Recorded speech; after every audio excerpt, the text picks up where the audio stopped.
Probably just a touch of space madness.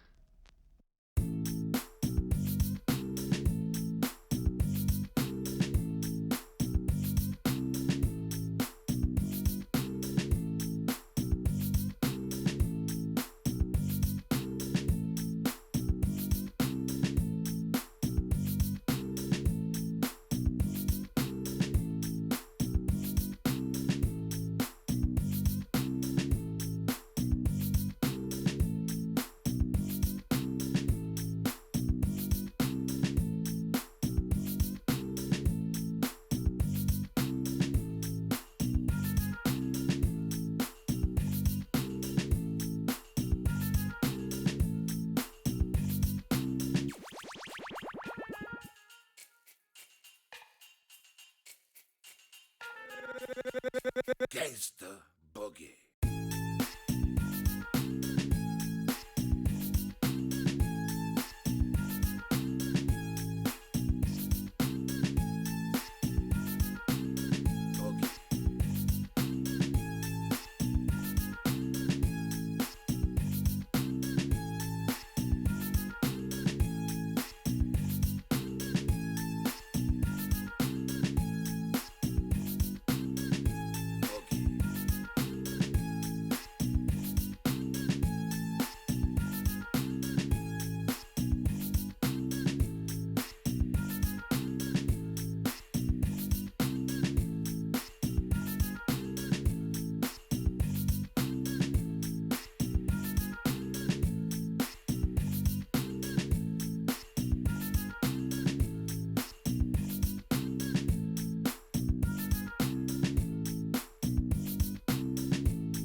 attempt, mate.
Push it up.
don't know when I come on. Bang.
Hello there, everybody, and I'm so sorry. I actually tried to click the button, but it looks like I didn't confirm. I'm sorry. Hello there, and welcome back to the gold round for the fourth versus fourth. This is a round with double the points for winning, and I do have to say they are starting off quickly on their drafts over here. I want to open up the screen so we get to see this.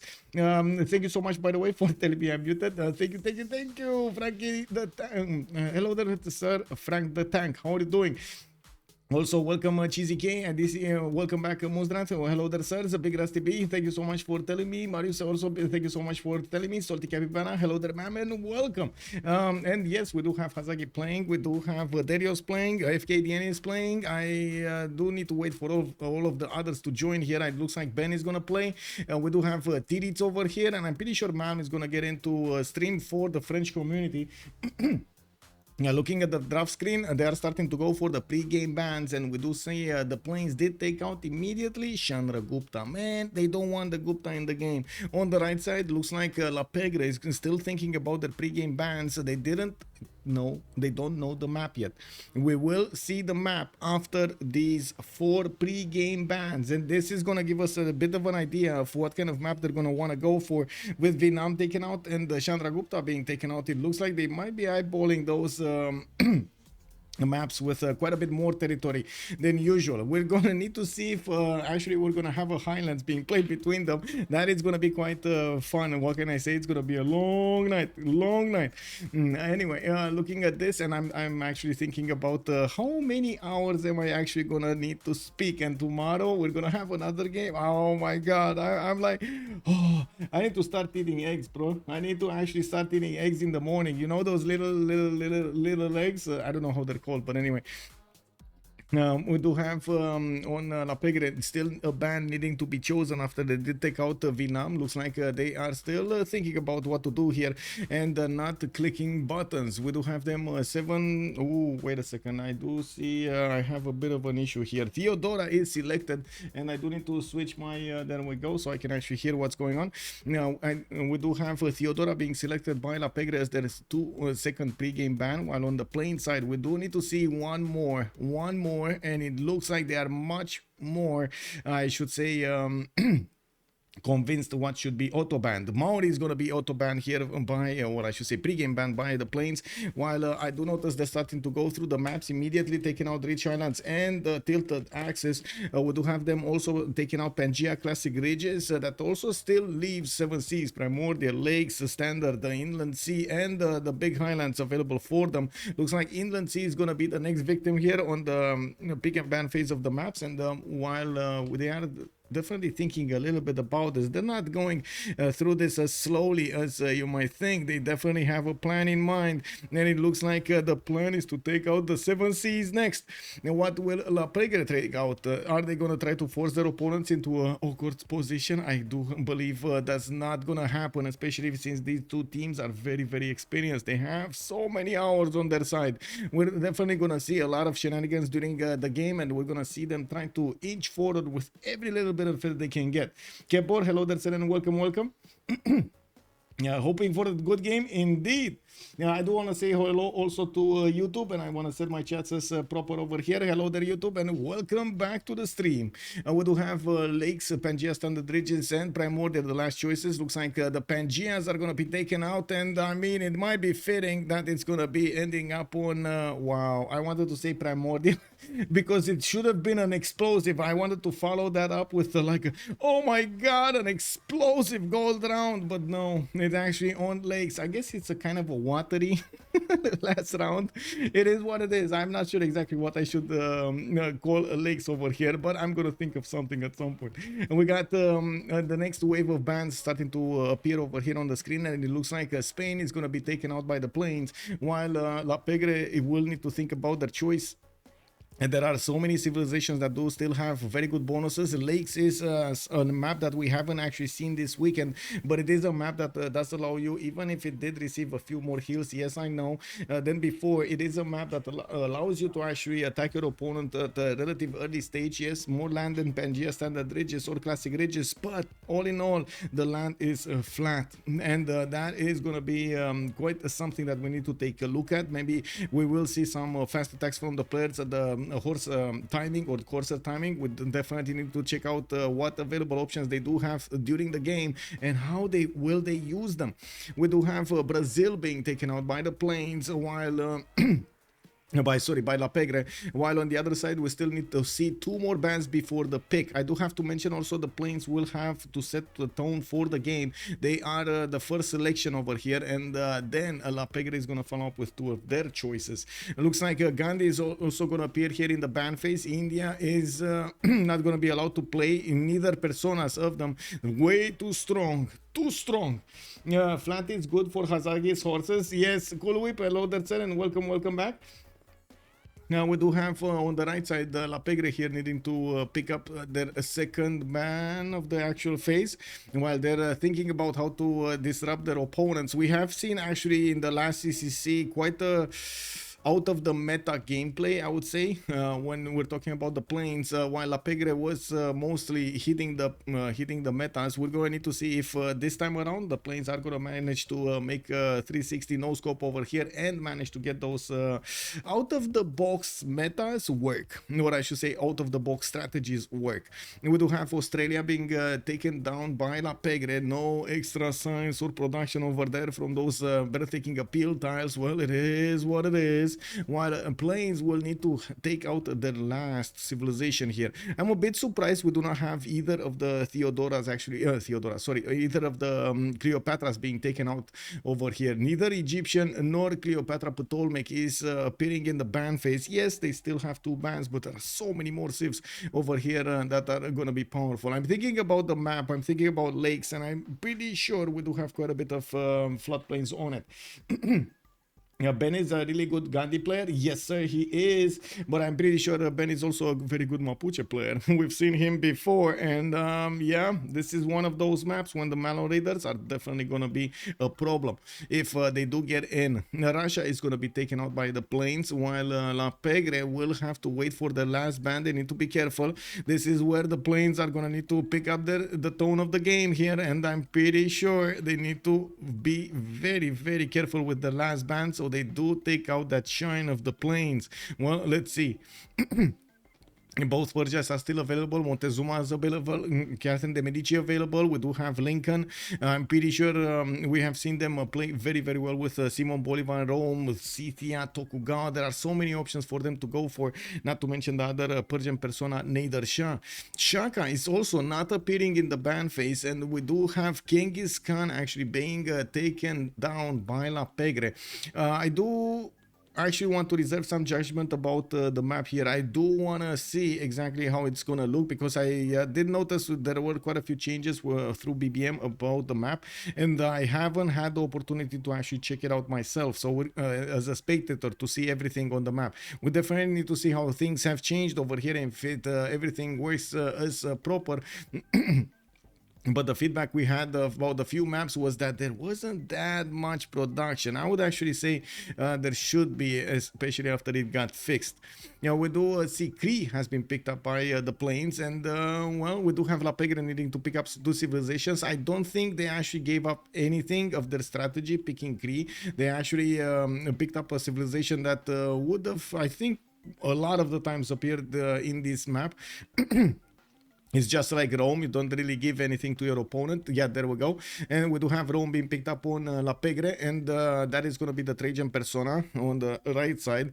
While they do need to pick up their second civilization here, we're going to need to see if they are actually going to reveal their plan.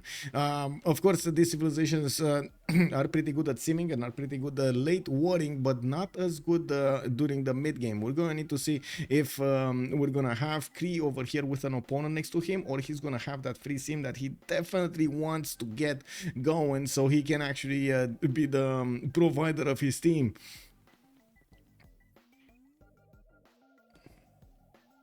Luke Kang, welcome back, sir. How are you doing?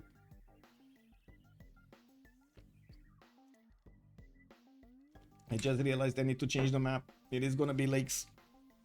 There we go. There we go.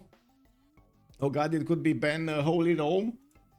Yeah, it might be. It might be Ben Holy Rome. Okay, Ptolemaic is being picked up by La Pegre, and now the planes will need to do something. We'll need to pick up their second civilization. They're gonna have another 4 bans after this, 2 for each team, and we definitely need to see how this is gonna go.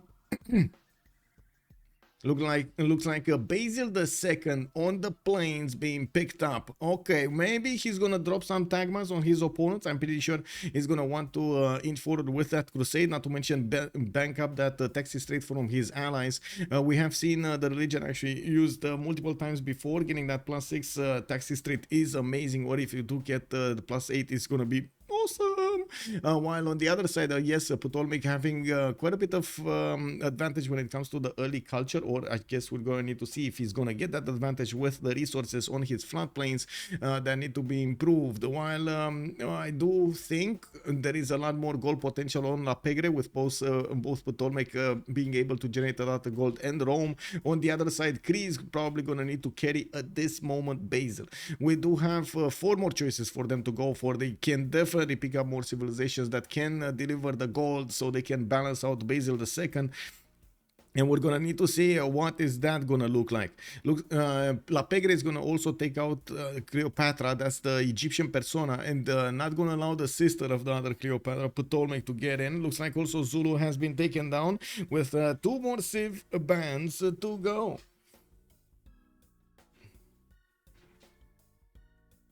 It's Sandro Tagma time. Yeah. It might be. It might be Sandro Tagma time.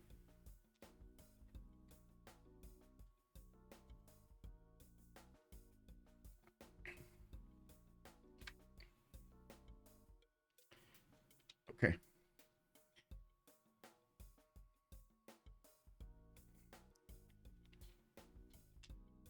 Is this gonna be Scythia slash what's the next one? Nader Shaban, the next ones, or is this gonna be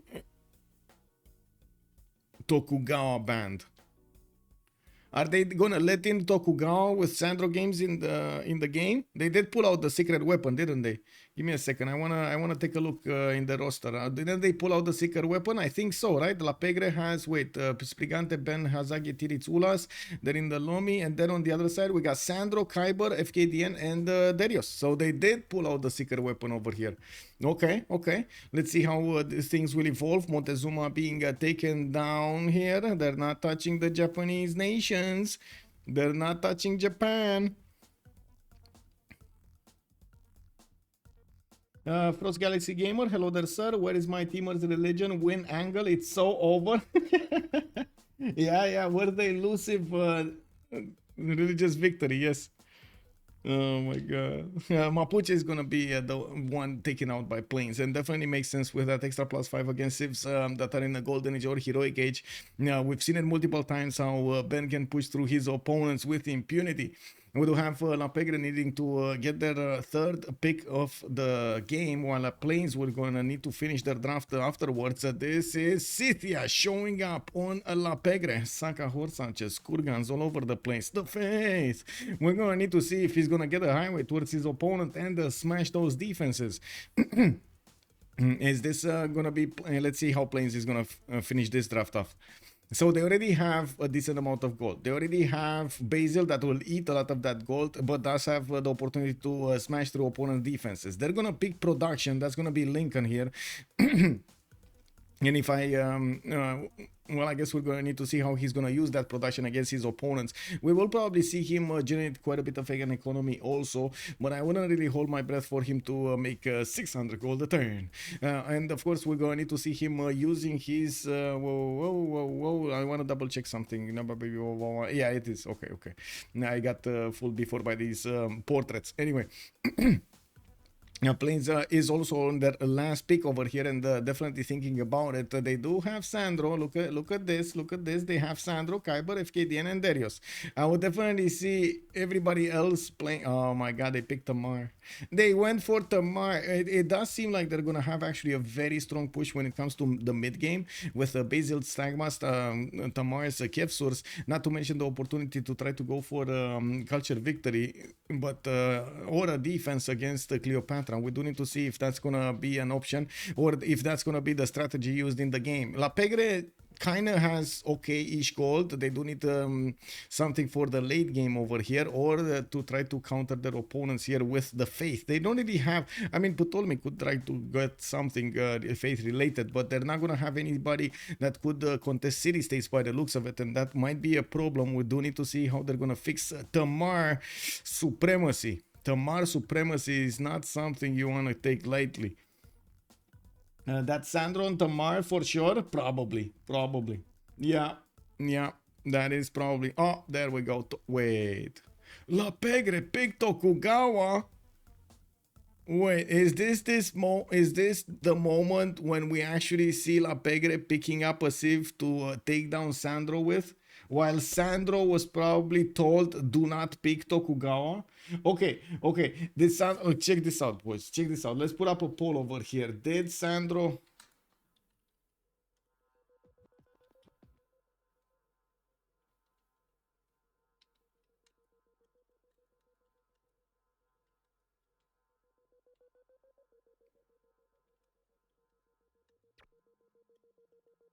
What do you think? Let's see. What does everybody think here? I'm going to put a poll for 2 minutes. Let's see in the chat. Do you think that Sandro did it by himself, as in he didn't want to pick Tokugawa and he wanted to mark this game? Or was he told to not pick Tokugawa? What do you think? What does everybody think? What does everybody think knowing Sandro games? I do want to take a quick moment over here to actually, first of all, ready up. Check 0 MS and then ready up. Okay, with fine. Band leaders, no. Okay, there we go. I do want to take a moment to actually give you the score screen here. We do have La Pegre with 3,090 points. Plains are coming up last with 2840. It looks like the Suns team is 2360. Sea Dogs are 2305. We got the Gold by Wallaby on 2103, and the Sharks are coming out on 2020. Now, below them, we do have Les Ortonas Roses 1918, Zone of Control on 1830, Gold Peppers on 1810, and Bedge is 410. Well, and it looks like La Pegre did manage to get the win on the 2v2 standings and in the FFA standings. By the looks of it, in the duels, the Sharks did win, while we do have in the 4v4s the Sea Dogs coming up first, tied with Plains and La Pegre. Actually, look at that, we got 3 tied teams here. And looks like immediately Darius is, yeah, he doesn't want Tokugawa, man. He doesn't want Tokugawa in the game. No, what is this hate against Tokugawa? Anyway, we do have Darius here picking up Poundmaker as the first choice. Ben is going to go for Rome, and it looks like Vegeta still needs to pick up something. Is this Sprig? I think Vegeta is Sprig. We do have Kyber on Abraham Lincoln, Tokugawa #1 fan. I guess we're going to need to see who's that. I'm pretty sure that is Sandro. Wait, no, yeah, no, that's not Sandro. Where is Sandro? Where is Sandro? Is he not playing? Wait a second, is he not playing? Oh my god, he's not playing, boys. He's not playing. It's Darius with Kyber, with FKDN and Tirits on their side. There is no secret weapon. Guys, there's no secret weapon. We don't have the secret weapon in the game. He was just there with them in the draft. Oh my god. Oh, that, I mean, sure, okay. I guess Tokugawa, this is not going to have the same effect if they do manage to snatch a victory against the Plains with Tokugawa against Sandro that's not playing Tokugawa. Anyway, whoa. Sandro, what? Is this, what's going on here? He's changing his name. Wow, yeah, okay, I see. Tirits is, yeah, I was surprised that he was there. Okay. So he basically let Sandro sniff Tokugawa and then had to move away from Tokugawa. Oh my god, man. Oh my god. Yeah, that is Sandro is the name. Okay, that's Sandro Tamar. Okay, well, it looks like he is gonna pick Tamar. He had a whiff of Tokugawa, but was gone. And it looks like chat also agrees that he was forced to not pick Tokugawa. It is what it is. I mean, you know, sometimes Tokugawa just doesn't mix well with everything else. Let me see. Was told to not pick Tokugawa, wins with 6 votes in 2 minutes. There we go. We got it. Yeah, okay. So, loading into the first map, we do need to put up the prediction for how many remaps are we going to have during this game. How many remaps? 012. Submission period for 10 minutes. We're loading in, and I do want to put the same thing up on YouTube as well. Just give me a second to start up the poll. How many remaps? We do have 0, 1, and 2 as possible options. Let's start the ball and take a look at what's going on over here in the game. We do have the new map loaded here. This is going to be the first one. They do have the lakes map actually revealed to us, and I do have to point out we're going to have on the left side La Pegre, while on the right side we do have the plains. Looks like Egypt is probably going to be okay. I guess this is the moment I need to ask chat, left or right? What do we do, left or right? Rota, hello there, sir, and welcome. I hope 0. Yeah, I mean, this is lakes. It might not be that bad for them to, you know, just stay on the map. That is left or the right. Come on, you know the drill. Left or right? Left. Okay, Natro, hello there, sir, and welcome. Dave Plays, also good evening, sir, and welcome. Let's take it from the left. That means we're going to talk about Hazagi here. Let's find out where Mr. Scythia is. And that's Japan. This is Byzantium. We got some Kree sprinkled in the mix. We got some Scythia here. There we go. Hazagi with Scythia is gonna get his 2-2 base, and I gotta say this is coming kinda disturbing. A single 2-2 around his city. He's gonna have his 2-2 base from the hill. That would have been there anyway. And I do see he's gonna have some other 2-2s, but not close to the city center. Not there in the first ring. Well, he does have quite a bit of river network to go for south and east, and we're going to need to see if this is, well, oh my god, he has so much land. He has to the east side Kree to maybe go against, and wait, the scrolling seems very slow. I hope La Pegre wins. So Ben can pay off his debts. Yeah, kick W. Lol. It's fine. It should be fine, right? Or do we have some wait, do I have drop frames? No, it's fine. It looks fine. Or at least on my end, it looks fine. Is on your end not looking fine? Anyway, I'm not sure what you're referring with. The scrolling seems very slow. Anyway, okay. Let's see. So Hazagi. He's gonna have actually very fast movement towards Kree by the looks of it. Of course, making use of his Saka horse archers and his horses can definitely get into Darius' side and deal some damage to Kree. This is not gonna be a safety Kree. This is gonna be a problematic Kree. We do have Tokugawa to the northwest. Japan is gonna be played by Tirits, while in the north it looks like Spriggan is gonna be behind Lake, so that he's probably gonna get to defend quite nicely. Looking at Tokugawa here as the next one, we do have him benefiting from an amber tile to get some extra culture points, and I do notice he's gonna be on the coast with a lake next to him to get the extra fresh water, while I do notice he's gonna have some other cities to settle here with the fresh water. We do need to see how he's gonna want to play all of this out, how he's gonna try to get the maximum advantage of this map. I do have to say these these reef tiles are actually quite fun. Look at this. He actually can get a +4 in campus over there, but who's ever gonna get that tile from the banana? Next game. We do have some 2-2 tiles around him, and I'm pretty sure he's gonna grow much faster with the amber tile. And that's about it about him. Let's take a look at Cleopatra. He does have wheat tiles there on the floodplains. It looks like he's not gonna have a lot of floodplains in the capital, but it's definitely decent, and he's gonna have quite a bit of production here from the hills in the north.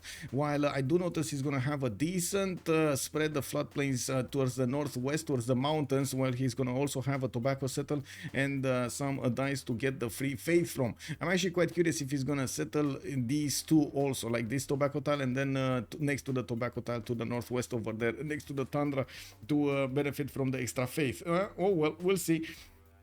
We do have him with some reef tiles to actually get the extra adjacency, and I do notice, well, at the moment he's getting a scout out in 210s. We don't really need to look at the strategics until we know we have the confirmation that he's how to say, he's actually gonna get his to stay on this map. Also, will you guys bring Potato back? Miss him so much. Where is Potato? Wait, what happened to Potato? Did something? No, wait, he's still streaming Civ 6, or I should say he's more focused on making vids for Civ 6, if I remember correctly.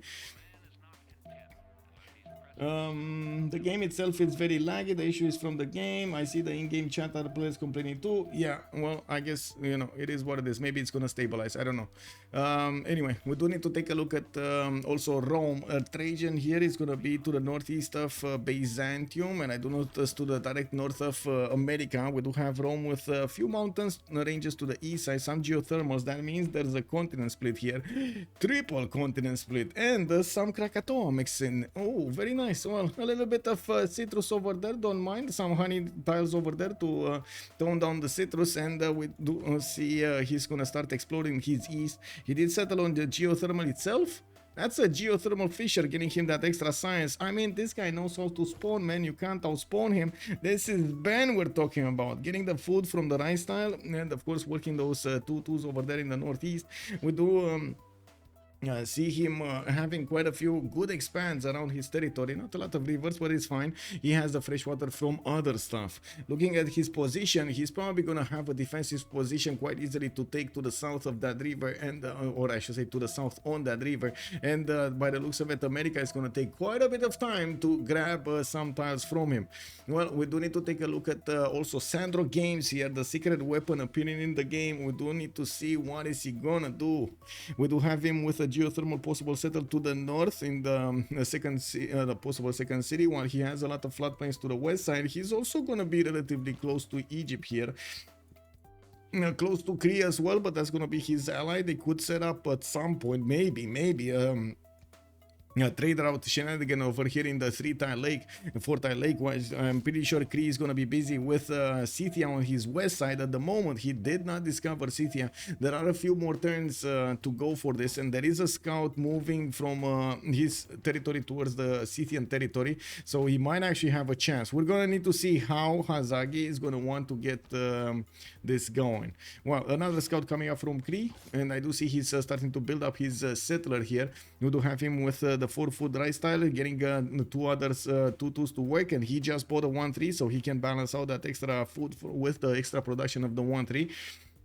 We do have him with a pretty strong settle here to the south. Not a lot of food in that city center, but he does have the extra gold and of course access to spice tiles, which are going to be 2-3-1s, while pretty sure he's going to want to get a defensive city in the west. We do need to see if he's going to meet Scythia, so he has a little bit of a heads up of where to place his cities. Yeah, we do need to also take a look at Khyber. We just glanced over him very, very quickly, and FKDN as well. Looking at Washington, he's getting his settler out in 3, and he definitely has a +4 campus between the mountains, another +3 to the west side, while pretty sure he's going to want the fresh water from the rivers.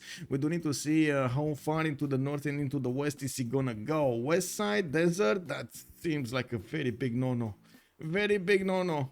I don't know, this land just looks terrible over here. Maybe for Mali, but for America, no, sir. No, sorry. He also has access to a rice tile, giving him the extra food benefits, while at the moment, I'm actually quite curious if he's working it or not. Doesn't really seem like, but sure, maybe. Okay, are they meeting? They might meet. They met. They met. They just met. They just met. Scythia just met Kree. And this might be the reason they will consider a remap or not. I guess let's actually take a look at the vision between the. So they have somebody here to trade. They have somebody here to trade. That's fine. On the other side, we got trade routes here. We got trade routes here. So it doesn't look like for position-wise they have that much of a problem. Now, well, looking at FKDN here, he's not going to get to apply his amazing taxi straight easily against Rome. And we do need to see him also choose his next settle locations. Easy settle on the wine tile towards the south, while he does have also POP Otahi to choose from the southwest. I'm not sure if he ever saw that. Wonder. Oh, I mean, wait, did he actually see this? Because he didn't discover it. Did he actually see this? I would imagine if he had a scout there, I would imagine he would have wanted to actually discover that for his holy site bonus, for his, boost. Did he just move away? I mean, it's not hard to actually, move away from that. It is what it is. Caramelized honey, oranges. Yes, exactly. Well, remap vote going on here. We do need to see what they're gonna go for. It looks like instant yes or no from La Pegre, while we're gonna need to wait for their opponents to actually get this through. The planes are thinking about it. They're churning this information. We gotta see what are they gonna end up landing on.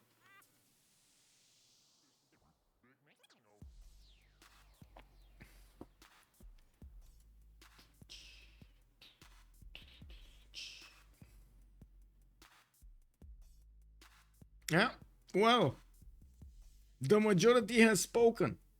Both teams want to remap this. That means, you know what that means? Ding, ding, ding, ding, ding, ding. We need to finish the prediction. It was one remap because both of them chose to use the remap token. So one remap over here. We're gonna also finish the vote on the poll over here on YouTube. Let's actually do this right now and poll. And we're gonna need to see how things evolve on the next map. Well, I guess no more POP Otahi for FKDN. We don't have that many the Egyptian floodplain tiles. We're going to need to see if this is going to be different and if it's going to be more or less. Not to mention, we won't see this awesomeness between Scythia and Kree. I mean, look at that. Look at the Kree capital. It's just exposed to the Scythian's scout. It's just gonna get there. The same can be said about Pokrovka anyway. It would have been quite a bit of a mess over here. Both actually pillaging each other. They're getting the faith from each other. Basically feeding each other their pantheons.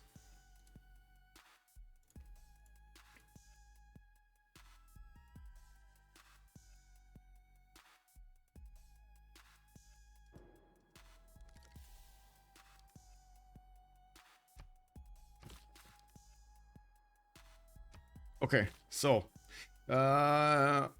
you guys know what time it is. Left or right? We started off with the left last time. Do you still want me to start off from the left or we take the right? Left or right? What do we do? What do we do? Chat. Just about Absol, I don't know why, but those Kree colors feel all wrong to me. Yes, okay, left it is. Frost Galaxy Gamer was the first one. I'm sorry, Cool Whip. Let's actually take a look from left again. Tomaris, let's see Tomaris. Where is he and why is he not settling? Why is he so confused that he's not settling? Let's see. We do have Georgia here. Okay, no, this is Byzantium or Lincoln. Oh, Scythia. Hazagi. Oh. This is much better. Scythia with 3 horses. Oh my god, bro. My god. What is this Temple of Artemis / Kurgan Heaven? This is Kurgan Heaven. Honestly, I think they should have kept the last map. They definitely should have kept the last map. Scythia was in trouble there. Now, oh my god, look at the horses, look at the sheep tiles, the cattle tiles winking at him. He has some ivory over there poking from the northeast, and he definitely has a highway towards his opponent. America Khyber is going to need to defend himself against an overgrown Scythia. Well, we do need to see Also his iron, he's gonna have it in the second ring. By the looks of it, he's moving directly on the tile next to the other tiles. He's not gonna get to buy that many tiles, doesn't need to. And by the looks of it, we do have him still needing to get, oh my god, he's going builder first also. I mean, this kind of needs it. This is exactly, Vile Muffin calls it out. Temple of Horsemus. Horsemus.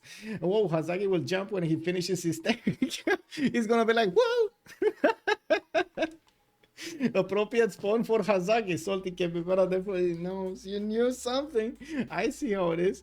Karade also, good evening, sir, and welcome. Belisarius, hello. Hello there, sir. Well, let's see. Pokorokra is definitely going to have the opportunity to settle a 2-2 base city to the east side, right next to those ivory tiles, and I'm pretty sure he's actually going to try to get another city here, right in the face of his opponent. He has a few back settles to the, or I should say side settles to the north, that ivory settle. I see it's pretty good. And of course, we do have this river to the northwest. Not gonna need to pay attention at all to his northwest unless you take into account maybe Tamar is gonna sneak in his dirty little claw in there, because Tamar, of course, having the benefits of choosing these city states, could always levy them as well. We're gonna need to see if Sandro Games is gonna do those shenanigans against Sicily. Of course, builder first opener here for Pokrovka. We do have him with quite a few tiles to use. Does get the opportunity to give his gold to his allies. While right now Hazagi is discovering animal husbandry. I'm pretty sure he's gonna have a smile on his face when he's gonna get that technology. We do have Tokugawa to take a look at. Tokugawa, north of Basil, very far away. He has Zangedangxia for free. Looks like in the south over here. He just gonna need to discover between the mountains what that wonder is gonna do to him. We do have him also with a 3-1 citrus and a 1-3 tile plus 5 harbor, easy to achieve, not to acquire. Not to mention quite a few very good campuses next to these, between these mountains and the reef tiles. Pretty good settle to the north. Not amazing, I gotta say. This doesn't look like amazing land for him. While I'm pretty sure he's gonna want to stay coastal, he has all of this coast to the east side that he's not gonna get to share with Tbilisi. With I'm pretty sure Georgia is, oh my god, guys, it's happening. Wait, astrology, Rome, astrology. Wait, what? What? Is he going harbors? No. Okay. Astrology Rome. I mean, this is free sim Rome, I guess. You know, he's gonna go for it. And I gotta say, remember what I said, that we might actually see Sandro Games taken down by Tokugawa, by his favorite civilization. Can you imagine the horror on his face when he sees Tokugawa's units next to his border and he can't do anything about it? Can you imagine the horror in Sandro Games' soul when he's gonna be ripped away from his favorite civilization and beaten with it? That is going to be harder. That is going to be harder for him. And yes, Astrology Rome, Mr. Toast, hello there, sir, and welcome. Rafifi, also bonsoir monsieur, bienvenue. We do have to take a look here next. Let's see. Tokyo does benefit from an Arental. We do have horses in the first ring of that city center, and from what I do notice, Tiritz is going to open up with campuses here. We do have Sprig doing the same, going for writing Encode of Laws. That is probably the fastest way that he could get everything going. We do have also to switch to Sprig here on Cleopatra. Rakedet, a lot of floodplains. Oh my god, but what are his resources? Only has a few maze tiles here and there, not a lot of them to actually be amazing, especially in the capital. He doesn't have oh wait, he has the rice tile and he's probably gonna need to grow into it. We do have him getting a settler out in 3 turns, and I'm pretty sure he's gonna have quite a few choices to go for cities here. Like, where is he gonna go? East side, south, west side? So many choices for him to go for. This is heaven for Cleopatra. Being defended from the east side, has an opponent to the west. That's gonna be Darius 227, which at the moment is not actually going to be disturbed by anybody. This is probably going to be free sim Kree here, trying to get his points on the board. While I do see in Rakedet we do have horses right next to his capital. I do notice his Arental is going to be second ring out on both the left side and the southeast, and his warrior is starting to discover all of this territory. Pretty poke settle over there on the gypsum tile, I must say. 2-1 base with quite a few other 2-2s, access to maze tiles, and of course good mountain mountains for his campuses. Don't mind if I do. We do have to move to Rome, which did surprise us all, going for astrology, and now he's moving towards animal husbandry. Guys, it's fine. He's not putting a holy site down. And yes, he might actually be waiting for the boost. Is this Holy Rome? Chat, is this Holy Rome? Why would the free sim Rome go holy sites here and not like a commercial hub harbor? I think it's a better question that we need to ask Ben for this, to be honest. We need to ask Ben for this. Monday, tomorrow, good night. Good night, Nemesis. Have a good evening, sir. Okay. Let's see what Ben is gonna do. We do have him with an iron tile to the east side, 2 horses in the second ring to the west, and definitely quite a few good settles for him to go for. A few mountains in the south to develop those campuses through, and I do not see geothermal fissures, that many of them. I see one. So that means, okay, there's a continent split on the east side, and he does have another continent to the south towards Geneva. That's not gonna be close to him, so he can affect this. Well, I guess we're gonna need to see what is he gonna do. First, going towards the north. Does he know about this? Does he know about this? Yes, he knows about this. Okay. Going for the northwestern settle, so he gets the extra food and a lot of hills around his city. He has access to an amber tile from if he's gonna go for sailing, but unfortunately, I don't think he's gonna have the boost. He's gonna need to rely on Tokyo to give him the boost for sailing. It is what it is, boys. Sandro Games on Tamar. The secret weapon is whoa. Not this. Secret weapon is here. Oh, I see. 2 marble tiles for him to benefit from. He is working his settler, getting it out in 1 turn, and he doesn't have a builder to improve those marble tiles yet. Not benefiting from the extra culture. We do have him also needing to fix his ways. By the looks of it, he's going... Wait, where is he going? He's going west side. He's going for the cattle settle with the 2 twos there. Or is he going southwest? That looks like kind of a long trek here. 1, 2, 3, 4, 5, 6, and a 7 to settle. That's a long way. Okay, I would have thought he's gonna go for these northeastern sites or the southeast one, but it looks like he probably did not discover those. Yeah, he does not know about the north, and he does not know... Oh, he does know about the southeast. He just doesn't want to do it. I see how it is. He doesn't need bananas. I mean, you know, who needs bananas? If you have bananas, maybe you grow sick. I don't know. It is what it is. He doesn't like the chocolate pops.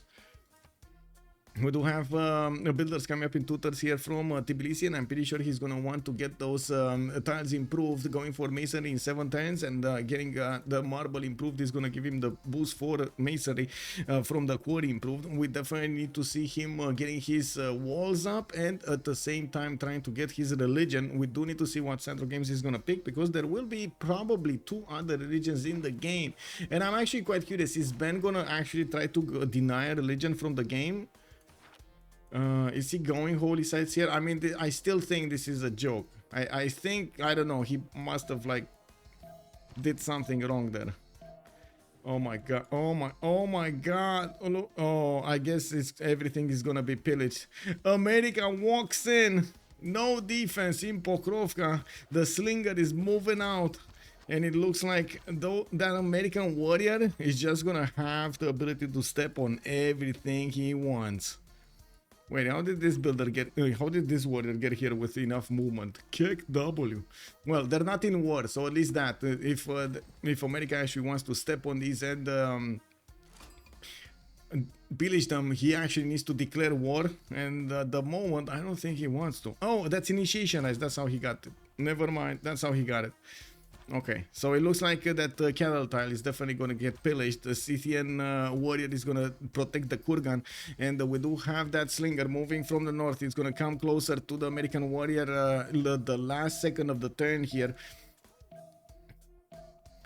Yeah, there we go. There's going to be a bit of a skirmish here, but that cattle tile is going to be on fire.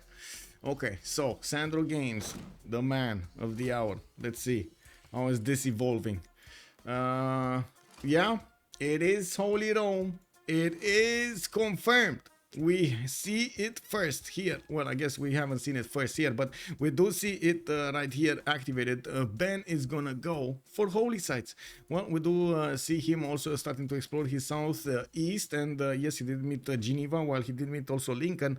We do have to see if those scouts are actually gonna get into America's borders. I'm pretty sure America is gonna get that settled, no problem, while he will avoid to settle that many cities towards the west side, towards Scythia. Looking at FKDN, we do have the Byzantium here with his holy sites being placed down, and I do see a settler in 2 turns from Constantinople. He's going to get the food from the rice to grow, and of course a free pantheon from a tobacco tile. Well, we do have him also with quite a few cities here with fresh water, some floodplains in the south, and I do notice he's going to have a decent amount of territory to go for. He will have international trade routes with his ally here, Crete. This is going to be quite big for their economy, and this is something that Sandro Games could jump in also. Looking at this Black Sea over here, they can definitely get some trade routes going between them. Well, with both going holy sites, well, I guess it's going to be a bit hard to get a lot of commercials and trade routes, isn't it? Cree is going to have a lot of them because he's probably going commercials, but the others, I don't know about that, Doc. We do have to take a look at Abraham Lincoln here more in detail. After we're going to talk about their strategic resources on FKDN. Let's see. He does have horses in the second ring. Iron. No iron.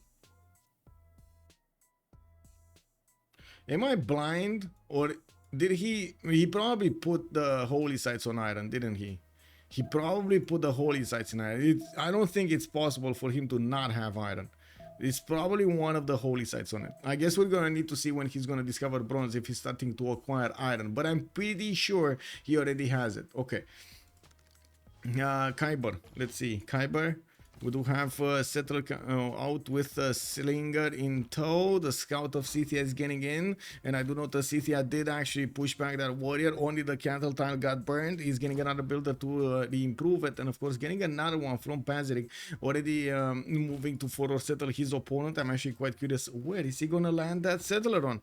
We do have also America managing to further settle to the North Rome. I guess that might be a bit of a bad bubble. There isn't that many turns that Rome actually needs to spend to move to the southeast. If only he would have had horses. Well, you do see that he's gonna have this river, and then oh, look at the flat tiles, bro. Look at the flat tiles just getting into Khyber's territory here. That's a lot of flat tiles that would carry those horses in 4 or 5 turns. He's gonna get to hit America. And we do have Khyber with only 4 science and 2 culture. I do see he's opening up with campuses, and from the capital he did put a +3 here, while from the city of Philadelphia it only has a +1. We do have a settler moving somewhere, and I would say somewhere because I'm not sure if he's going southwest, south, west side. Like where is this one? Where is this guy going? Southwest. Okay. Where production, I would say. Where production. Food, I get it, rice tile, or wheat tiles, but where production? I guess we're going to need to see what is he going to choose to go for here. He did manage to get God of Craftsman as a pantheon, and he can definitely work these 3 military resources, 3 strategic resource tiles. That iron tile and those 2 horses, we're going to need to see him get a builder out and start improving them as quickly as possible. While Darius on Cree did manage to get his second city out, we got him picking up religious settlements, and yes, he's going to get a trader out from Aktakakub.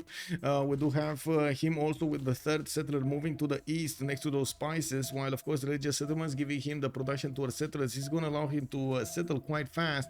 He does have Tamar to the west, and that's going to be one of his allies, and Cleopatra to the northeast. That is going to be one of his opponents, and they're not close to each other as you might think. And I do notice that Sprig is not going to have a problem with the settler settling. Well, I guess he might have a problem depending on where the Okchitao is going to move. Is he moving on the 2-2, or is he going to want to take the I mean, it depends. Let's see. Lady of the Region Marsh is already picked up by Egypt, and I do see he's building up at Temenaki in his second settler, second city, while he's getting a monument out from his capital. More traders from Pichtokahana, Piwin. We got Magnus establishing Mikisiwachik, and of course builders will need to appear here to allow him to improve his styles. Already got horses down, so he's acquiring them. I'm actually quite curious if this is well, if this is gonna be something for an early attack or maybe something else. I'm pretty sure they are wary with Scythia over here being quite close to America. Khyber might be get attacked from an early stage of the game. Definitely Hazagi is well known for his aggressiveness in these games. We do have to come back to Hazagi to see his Pantheon initiation rights. He definitely is going to go to war here and want to build a lot of units. He does have the ability to buy the cav units with faith, light cavs, and heavy cavs as well. So I'm pretty sure with them getting next to Kilauea and New Orleans being so close to him, I'm pretty sure Hazagi is going to want to get those horses into America's territory as quickly as possible. America, he's very, you know, calm. He's peaceful. He doesn't want a war. America wants to build wonders. He wants to build homes for his people. He doesn't want to get dragged into this all war. And of course, Scythia, not gonna let him. He's gonna be like that, bro. You either defend or I take your cities. You know, it is what it is. You do it or you don't do it. It's that simple. We do have to see Hazagi getting his horseback riding soon in 5 turns, and of course we do need to see if he's gonna start to bank up on quite a bit of faith to buy those units out. But it looks like the one kurgan he has right now doesn't seem extremely big, but he could settle quite a few more. He could improve quite a few more, especially with the 2 pastures to the north and that uranium tile. That's gonna be a bit good kurgan. He has deer tiles also in the south to chop. I think he's gonna chop these, right? These are very powerful chops on the deer tiles. Okay, well, Lincoln, God of Craftsman, he's getting his everybody's improved. Cleopatra, Lady of the Reeds. We don't have Rome getting a Pantheon yet, but he's starting to make 2 faiths, so I'm pretty sure he's gonna get it soon. Another holy site coming up from the northwest, and I do have to point out he's using Moksha first in the second city, not putting it in the capital. He's probably reserving the capital for something else, and we do need to see what that something else will be. Is he gonna go for Magnus internals here? He might be. We do have Tirits also with the 3 cities on the east. Looking at his monument growth here, I do notice he is getting scouted by Georgia. Oh my god, Georgia knows. He knows to the northwest he's gonna have a problem. He has a city that is exposed to just frigates to the west side of Poti, and of course the Japanese warrior is gonna get in there and he's gonna see what's going on in the cities of Georgia. After Georgia did manage to get his tickets out from at least 2 cities, we do have him getting his 3rd settler towards the southeast, and they're gonna benefit from the extra culture from the marble tiles and the city center, city walls. 5 science in the moment with 8 culture, 10 faith at 10, getting his first holy site out from Tbilisi. It's gonna take a while until he's gonna get the option to get a religion. Now we do have Shertomlik settled right in the face of America. I mean, if he wanted to get a city, a fort settled, I mean, this is it. This is it. This is the biggest photo settle of them all. You know what my question is? Is he actually gonna get another settler from Pokrovka or another builder? A builder would allow him to chop the horses if his allies are gonna actually bank up on that technology, on that resource. Because I see Hazagi has 8. He gave them to Sprig. Ben doesn't have any, and Tiris doesn't have any. We do have a Japanese builder over here next to the horses, but by the looks of it, I'm not even sure if he has animal husbandry. He doesn't have a single pasture improve here, and he did go quite quickly towards commercials, campuses into commercials from Tokugawa. Did not go for his harbors. Early empire coming up from quite a few civilizations here. We do have a trader coming out also from Shertomlik. Looks like Hazagi is going to want to push this victory through quickly.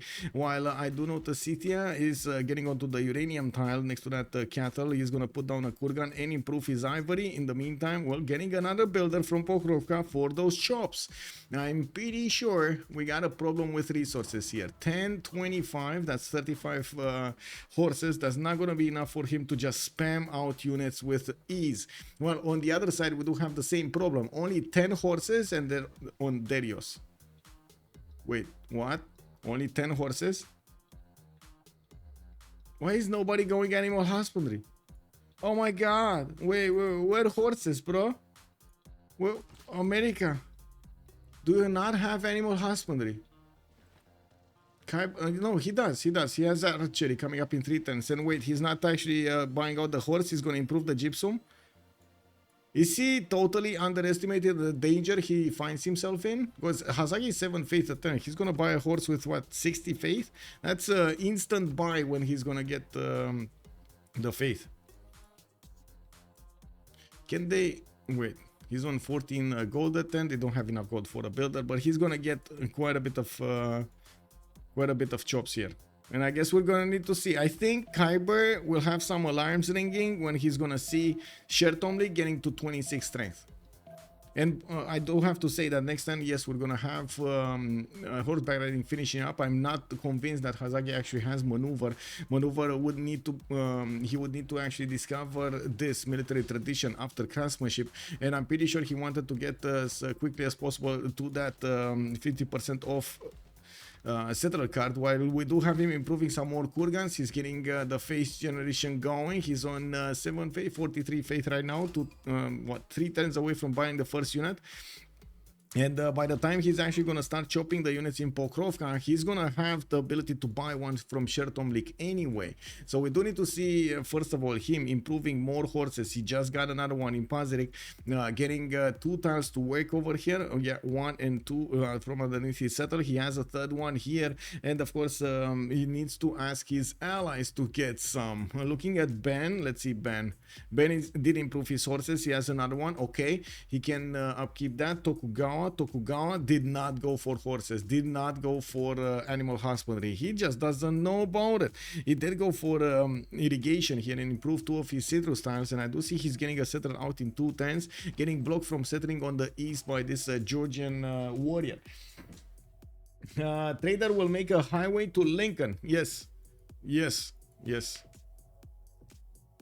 It's gonna be an I-95. Or was this I-99, I-69? Come on, what is this? Let's name the highway to Lincoln. Whole mole, hello there, sir. Anyone knows where I can see the map settings? Yes, if you tab out, you can see options, and you can see here. We are using the better city yields tab with capitals only and put on balanced, as in always 2 base when you're gonna be a hill, and 3-1 if you're on flatland. Actually no, 2 base all over the time, most of the time. Standard resources, standard strategics, natural wonders 53, world age new, Regis classic definition, sea level is standard, not low, and that's about it. To be honest, that's kind of about it. They're not using barbs because barbs in Timors is quite unbalanced. I-95. Okay, we're getting that I-95. Forward settle from hell. Belizarus is calling out. Yes, Cloud also. Hello there, sir. Pog Egypt spawn indeed. And it looks like America over here with his builders coming out. He's gonna have a few chops, and he is trying to get those archers on the front line. Looking at Kyber, he's still 110 away from archery, and he still did not upgrade his horses. We do have a Scythian warrior just, you know, casually walking in and seeing what's going on, while the slinger in America is getting ready with a rock in his hand to actually try to smash that warrior back into his border. We do have a 4th settler coming up from Pokrovka, and I'm pretty sure these Scythian builders are gonna try to chop some horses when they can. We do have Hazagi actually still needing to get mining. He didn't get mining. It's fine. I mean, you know, didn't this happen to you?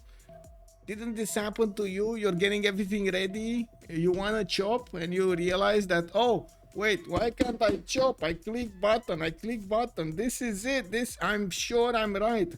And then nothing happens, you know? More like an Autobahn. yeah, exactly. No speed limit. Wait, do the eyes in America have speed limits, or is it like in Germany with no speed limits on the Autobahns? We do have another trader coming out from Khyber, and I do want to move around the map here and see what's going on. Okay, commercials coming out from Japan, makes sense. No campuses from him. Earth Goddess, chosen by Byzantium. Looks like Scythia can sneak in a scout there and see what's going on. He's trying first to get out of the slinger way, and don't know if he has the visibility. He knows about the trader. He doesn't know if he can get it though, and yeah, he doesn't have movement now, so I guess it is what it is. Now we do have third city Nicomedia set to the east, and I do notice, of course, doesn't really seem he's gonna have amazing holy sites here. It's not an amazing face generation, but it's still 20. We're gonna need to see a moksha established and giving some more, not to mention with the Earth Goddess, he's getting all of the benefits of this land. Not bad. We're gonna come back when he's gonna get the religion. Abraham Lincoln is on 12 science and 4 culture. I'm pretty sure he's gonna be quick on horses if he gets the boost, and by the looks of it at the moment he's not getting the boost. Wait, what? Where is he go? Is he getting irrigation boost?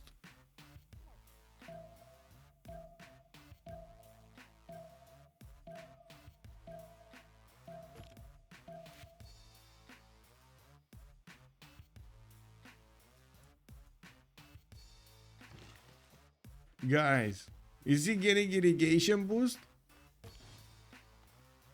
Like, is he gonna make a farm, a med pack for his opponent? No. Okay. Oh my god. Oh my god. My sugar got low, man. Unbelievable. Everybody goes over the speed limit in Florida. I see. Speed limit 65. That's miles an hour, right? Okay. I-95 has limits on paper. Oh, it's just on paper. I see. Anyway, we got another campus coming up from New Orleans, a moksha establishing in Washington, and I do see a warrior getting out from Philadelphia. He might have a problem while Hazagi at the moment is a zone of control by that city of Philadelphia. As you can see, he's setting up his shift enter to actually move on that campus tile and pillage it. While we do have the first Saka horse archer getting out from Pokrovka and moving to the front, we do have the builder starting to get those improvements going. Kurgan's everywhere giving him the faith. He's on 11 faith a turn, 6 turns, and he's buying out unit over here, not to mention has the ability to build quite a few of them. Bronze working in 4 turns, he will need to put down a campus or an encampment from somewhere, and I would imagine Shertomlik is actually going to get one. He does have at the moment 76 faith in the bank, and looking at his army tab, we got him on 19 horses, while Sprig is on 15, Ben is also on 8. Well, what are the 25 that Sprig had? Did he give it to somebody else, or did he actually make a horse? No, he did not. Where did the 10 go? Did he send it back to Hazagi? Because I'm pretty sure Hazagi is making a lot of points anyway. He's like on 4 per turn, and he's going to be on 6 per turn. Anyway, now we do have the trader of Scythia moving towards his capital. We do have a 4th city getting out from Hazagi, and his first units are getting into the borders of Shertomlik. I gotta say, the Saka horse archers don't actually reveal his intentions to his opponent. We do have the garrison health not changed by the Saka horse archers. As you can see in Shertomlik, it's still 10. Now, looking at the era score, we do have 4 more turns until the next era, and I do have to say everybody successfully got their golden age. Looking at the army tab, we still have Darius getting the most horses, while I do see Khyber, FKD and Sandro did manage to improve theirs. This is gonna help them help out Lincoln stay alive. We got a few religions here. Looks like Rome did go for work ethic with tithe. Definitely quite a bit of production that can be acquired from the shrines and temples. But wait, did he actually get 2 of them? He did get 2 of them. Okay, I mean, okay, I want to see this happening. This definitely has a lot of potential to do a lot of boom boom during the game. We do have Magnus establishing that in 4 turns, and while he is getting a ancestral hall, he is going to also try to put these settlers to benefit from ancestral hall as quickly as possible. Doesn't actually have a builder job to get it quicker, but I guess it is what it is. Now we do have to see what's going on. Horses already bought. Tech side. FKDN is 5 turns away from horses. Kyber is 2 turns away from horses. He has a single builder, 2 builders, okay, 2 builders and the ability to chop in Washington, but no Magnus. We do have Hazagi with the Saka horse archers getting into the front line there, and of course with the 12 faith per turn, he is going to buy quite a few of these horses. He will need to be careful not to lose them and dwindle the number of units that America has, and I'm pretty sure the Saka horse archers will do just that. And we do need to see the next horses getting onto the front line, and I wouldn't be surprised if he's gonna start working the general card. I do notice Japan is starting to get the Zanki Dankia tiles, so he has 2 merchant points per turn and 2 of these general points per turn. This is actually quite poke for him. He's gonna have the opportunity to recruit one of the merchants basically for free, even though he did manage to put down quite a few commercials. Well, he's basically masking the Zanki Dankia he has. Well, a little bit. Now we don't really have more builders coming around, while CCC did not stop to put any kind of district out. This is an all-out commitment from Hazagi to attack into America and take him down from an early stage of the game. We do have CCC also not able to actually get that campus. He's gonna go for the other one. This is much juicier. This is much juicier. It's a +3 campus in between the mountains, giving Kyber over here the ability to get that horseback riding quickly. We do have maneuver also 3 turns out from, oh, that's gonna be another bit of a boo-boo. He's gonna need military tradition card, man. Well, it is what it is. Maybe he's gonna get it next turn. We'll see. Anyway, first attack from Scythia will happen, but it looks like the Saka horse archers are starting to pour through the river, and we do have a second horse coming up from Shertomlik next turn, but it looks like Kyber is putting up defenses, so it's not going to be that easy. We do have the city of New Orleans with, well, an archer that's about to be taken down, another 2 to the south that are going to try to do some damage, but it doesn't look like they can actually withstand. Oh, no military edition chop, no Magnus chop. Horse comes out next turn. He's gonna need to make up his mind if he wants to go to the northeast, delete the other warrior, or try to fend off attacks from New Orleans. I gotta say, these Saka horse archer numbers are starting to look a little bit scary, especially because they can eat alive these archers. Hazagi gonna get his bronze working, Kyber gonna get his bronze working. 4 cities strong over here. Scythia does have 40 production, while Kyber is 38, and I feel like I spent a little bit too much time here. And we got commercials opening from Cree, religious settlement still there, not going for his major expanse here for the 4th and the 5th and the 6th. He does have his 4th to the north, and looking at his capital, he does have 1 and wait, 1, 2, 3, that's it, 4. Okay, he has kind of 4, but they're in awkward places, very far away from his capital. Did he actually switch the cattle to the capital? Yes, he switched the cattle to the capital. Yeah, makes sense, makes sense. And I would imagine Gavron Plaza would be either around here or around here. Anyway, we do have Sprig also with 15-15. Looks like he's gonna get Chris Scout around his territory. We do have him finishing up at Temenaki Necken, and Liang is gonna establish in there in 2 turns, getting a wave of settlers, and we do need to move here. We do have another archer taken down. The horse of Kyber did actually make his way towards New Orleans, and the new horses are coming out to help Hazagi push into that city center. Finally, the city border did, what I should say, the defense did go up to 26, and we're 1 turn away from seeing what kind of golden age option they're gonna go for.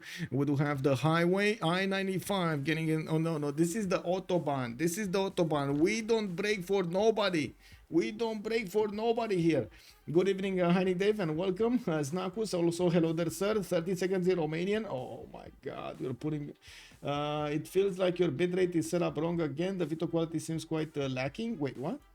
Guys, you have problems with your video quality? Wait, I don't see.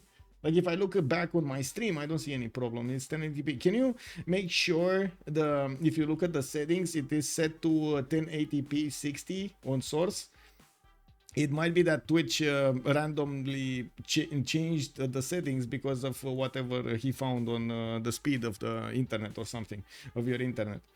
Also Snakus, 30 seconds in Romanian. Ok, hai să vedem cum aceste două echipe o să se confrunte în seara asta, între cele două echipe, avioanele care merg împotriva mafiei din suburbii, din subteran, o să vedem cele două echipe cum se înfruntă pe harta lacuri, iar în acest moment avem un război între Scythia și America.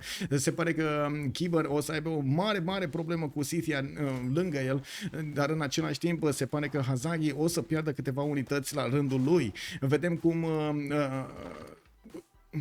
cum cai lui Scythia reușesc să distrugă destul de multe unități ale Americii, dar în același timp Scythia reușește să creeze, să antreneze alte unități cu care să meargă la război. There we go. I-95 is US East Coast. Yes.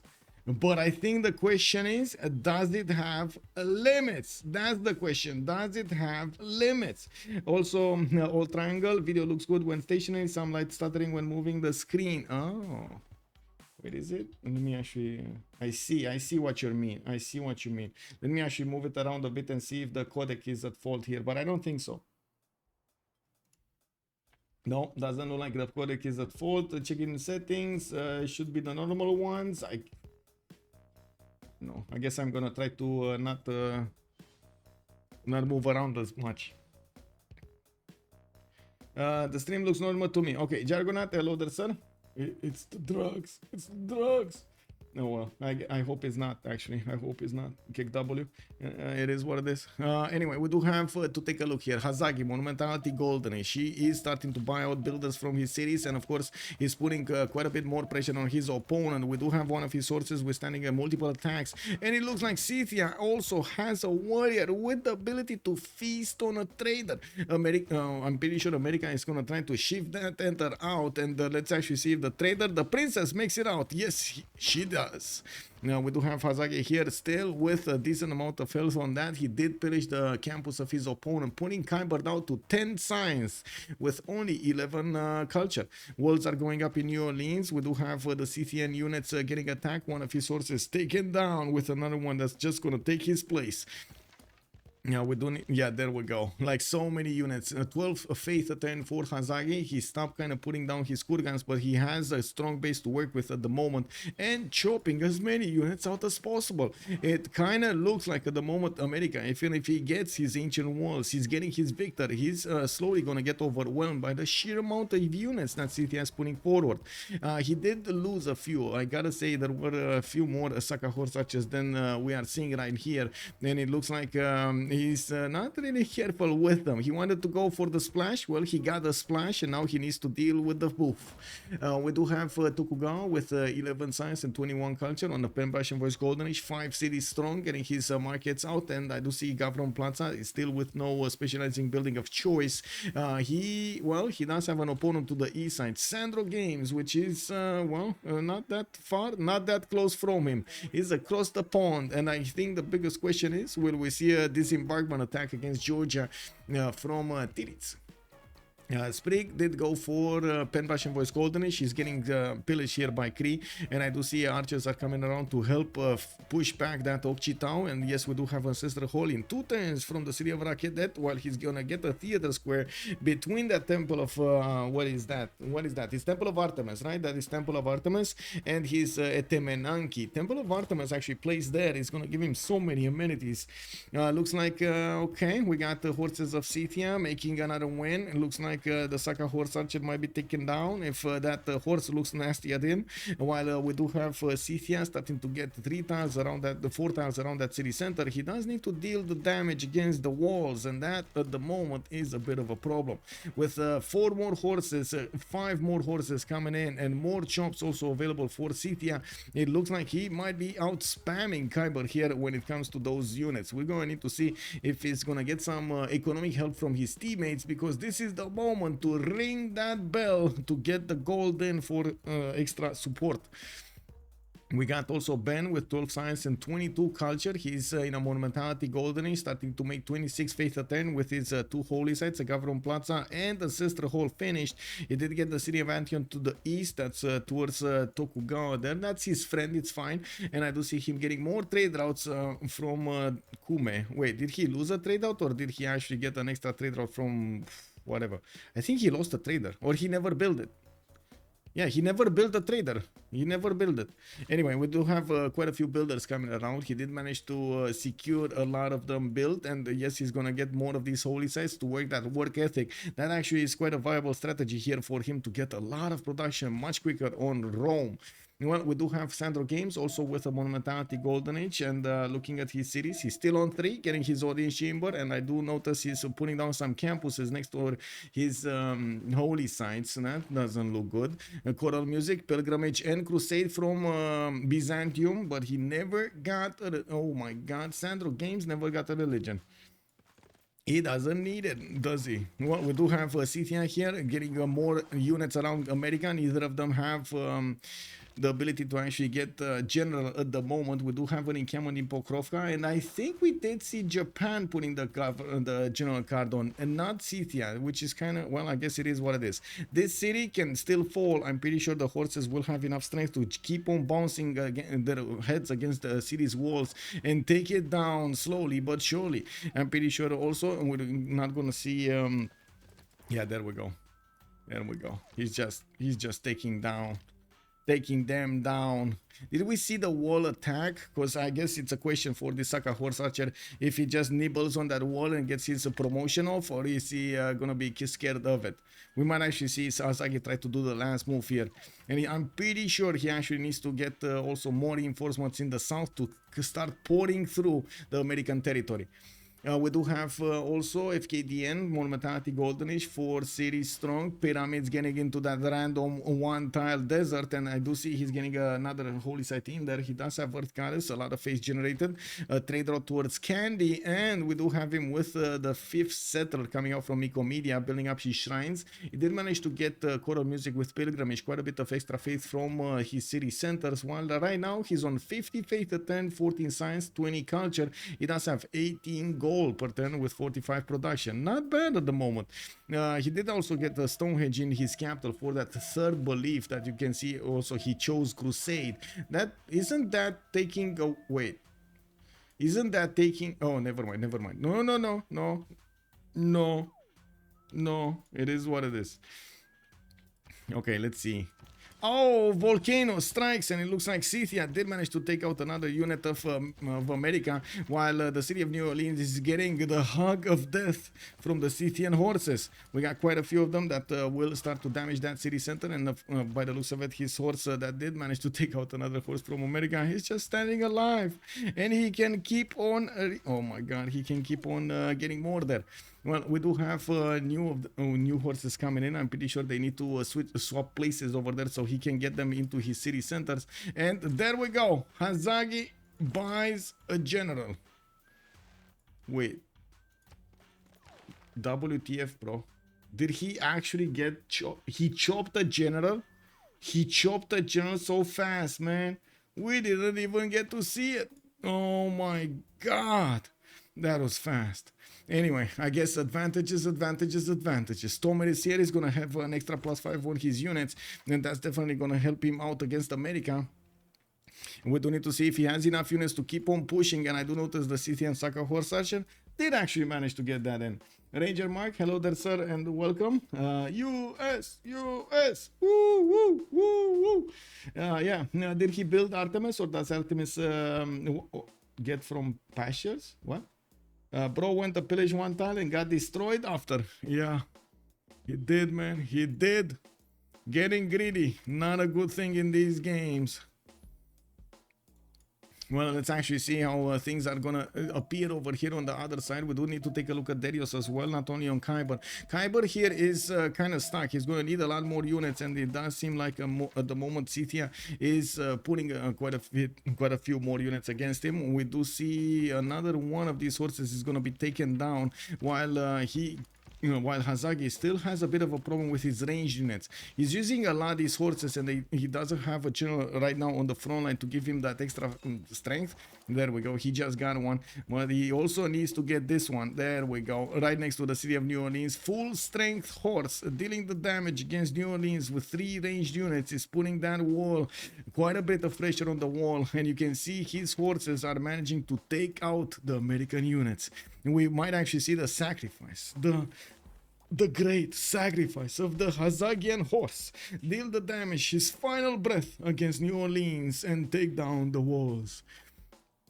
Well, we do have Darius here with 4 cities, and I do see Hanging Gardens is going to be his preferred choice of a wonder from Akhtakakup, where he does have Liang. Temple of Artemis got finished here, not in Cleopatra. Cleopatra is going to need something else to actually give the extra adjacency towards those theater squares that he's building.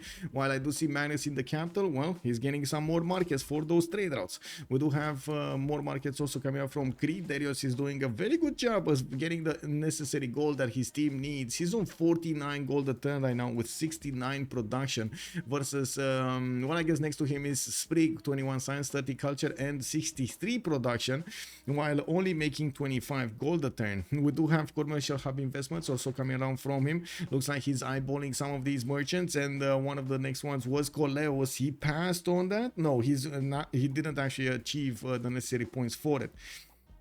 We did have Japan picking up Marcus Licinius Crassus, and I would imagine he might actually pick up new ones. They're definitely eyeballing those extra trade route capacity ones, and we do need to follow what's going on here. I think another horse went down, and it looks like the city of New Orleans, not going to be a city that longer.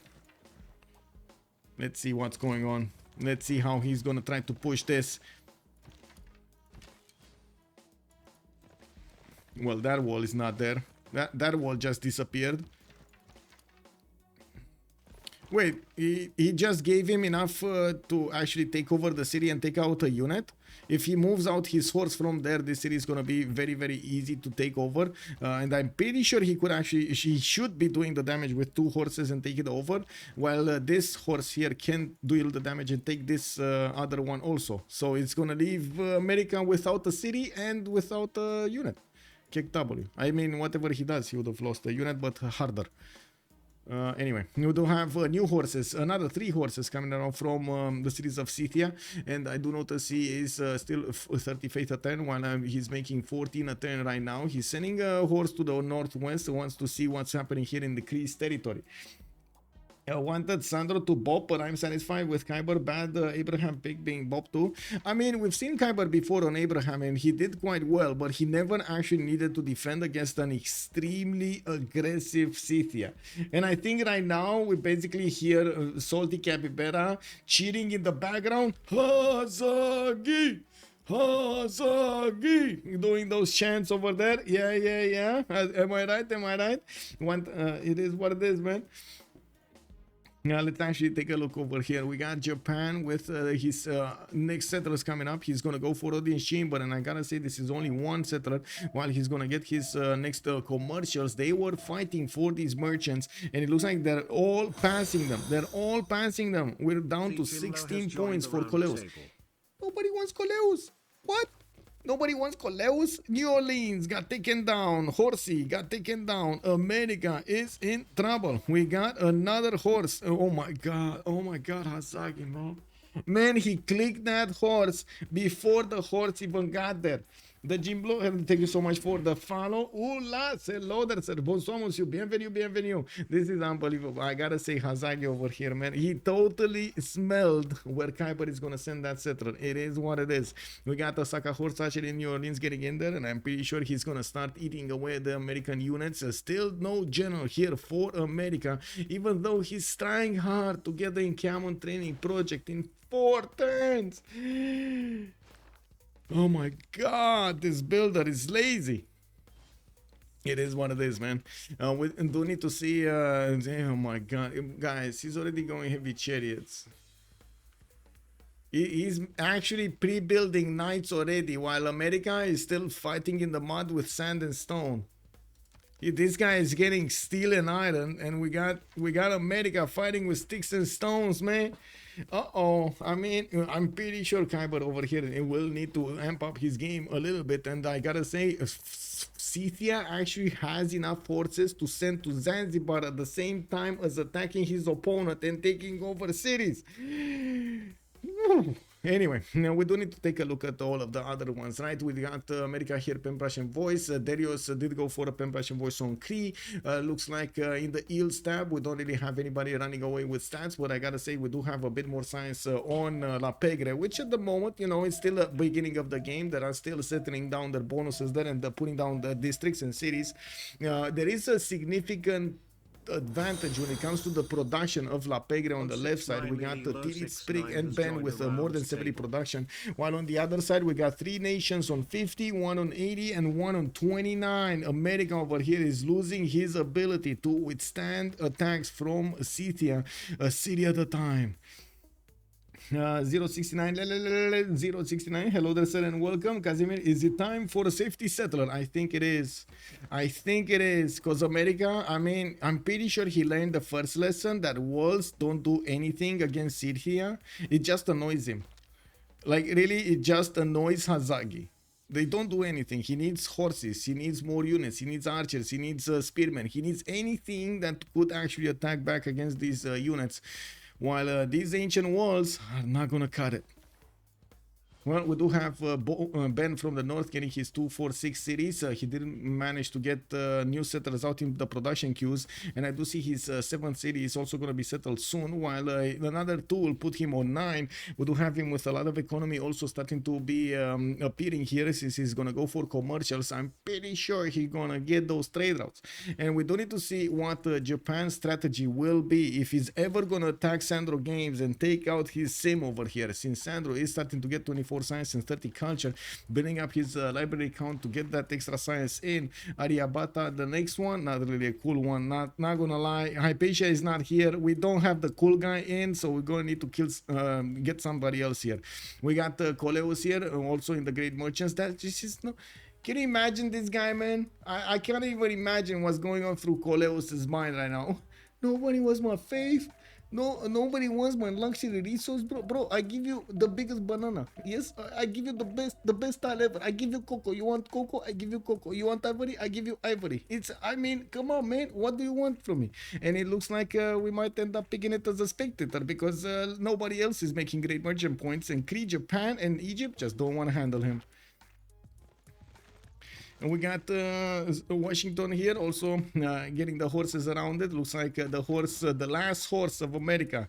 That is the last champion of America. Is getting back in the city of Washington with Governor Victor inside there to try to help out the defense.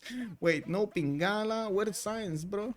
What? Oh my, I guess it is what it is. Now what we do have, wait, was that actually Aryabhata? Did he actually pick Aryabhata? He did pick Aryabhata. And the next one, surprise, surprise, it's not Hypatia. Well, looking at these Saka horse archers, he doesn't have movement on either of them, and I do see an archer moving in. We got catapults getting out from New Orleans, and looking at the wave of horses coming in from his cities, I'm pretty sure he's gonna do what he needs. 3 horses gonna take out Zanzibar. Zanzibar is a city being held by Sandro Games over here. Looks like Sandro was a little bit, happy to spread that religion of his into the city of Zanzibar after he did manage to get papal primacy and Jesuit education. He is well, let's see if Zanzibar is gonna get to 110 walls. Okay, guys, is Zanzibar gonna 110 walls? America would get general without an army. Is he ever? Oh my god, yes, he's actually gonna get the general without an army. He's on 14 out of 30 points, 3 points a turn. He's getting the general next turn, and I do see him with on a single horse that will be affected by that general. While we do have quite a few horses coming around from Scythia, I'm pretty sure the last second move will be to attack this archer and this warrior, so he deals with them, and even into the city center. I mean, he has so many units. Why not? He can spend a few hits on that city center. Why not? Okay, he needs to get into that hug of death over here. And there we go. There we go. Oh, what? Archer? You want to get out of an archer? No, that is basically food for Scythia at this point. Have you seen how much that horse ate in terms of HP back from the archer? Oh my god, that was like basically like a Red Bull from PUBG. And we do have also Darius FKDN over here to the east side of his buddy Kyber, which at the moment is still trying to get his commercials out. I do see him on Silver Navigation in 317 Science and 42 Culture, while we do have him with the 5th settler coming out. No, 6th settler coming around, because he did settle Antioch. He is trying to set up coastal traders with Tsukumi over here, with Tamar to the north. We did point out that this might be a possibility for them, and they did do it. We got him also getting Pingala in Eco Media, and that is going to give him the extra science from population. We're going to need to see if that's actually going to help him withstand the wrath of Scythia, because you know what's going to happen, right? Scythia is just going to roll into knights from here on out. I'm new to save. I assume that is GG when America is knocked out. It's a very likely possibility. Yes, it's a very likely possibility, because they're going to run out of a military alliance. The most important thing, over the fact that you're not going to have an opponent that will have a counter, the most important thing of losing an ally is the loss of military alliance and its ability to fight in the Congress, to be relevant in the Congress. So somebody from the team that loses a player will not have a military alliance. That's an extra +5 that he's not going to get to benefit against his opponent. America's finals coming in about 2 hours. What American finals? Wait, speaking of PUBG, today's EMEA qualifiers were nuts. Okay. I mean, I need to take a look at it. To be honest, I actually got how to say, somebody gifted me Helldivers 2, and I do thank him so much for actually getting me that game. And oh my god, PUBG is the last how to say, is yesterday's news, bro. Helldivers 2, man, it's so fun. I like Jack Styles. The only thing, he's not a team player. I would reserve my opinion about that. Let's actually take a look on Zanzibar here, and we'll see if Scythia is going to manage to punch through. By the looks of it, he should have enough movement on these units to actually take that city down, and I'm actually curious if he's going to save the builder. He should have enough movement from this horse. With 4 movement, he can get there and get that 2-charge builder to help him out. Well, put Zanzibar in his place. A few more oh my god, Krieger in Okchitau here in the lands of Scythia, and that horse is in trouble. We do have Warlord's Throne also finishing up next turn. More horses from the other cities, while Scythia at the moment does have 36 in the bank. He's making only 12 per turn. He's definitely not scared of attacking Zanzibar, even if it sees the walls, and he did manage to take it down this turn, getting himself another city. 2, 4, 6 cities, which I gotta say, he's working on the Washington city very, very, very easily here. He's getting the Rap of Doom against Washington, while Washington did get the general. The general is here. That's what's funny. Kick W.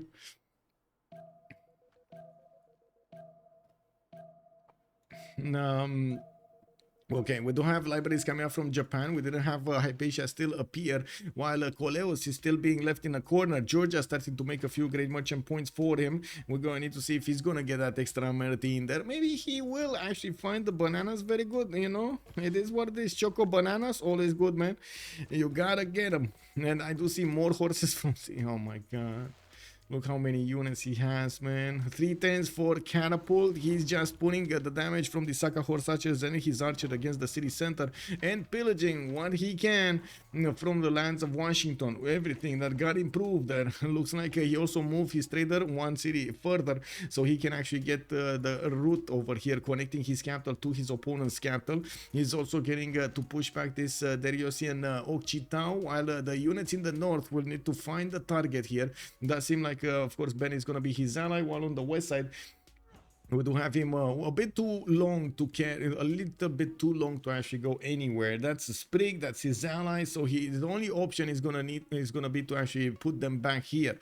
Unbelievable Woolly Young settle also, by the way. A lot of culture will be acquired, not a lot of production though. He's gonna need rainforest, what do you call those, rainforest lumber mills. He's gonna that's gonna be a long time. Mercantilism, I mean, I'm pretty sure by that time America is just gonna lose his cities.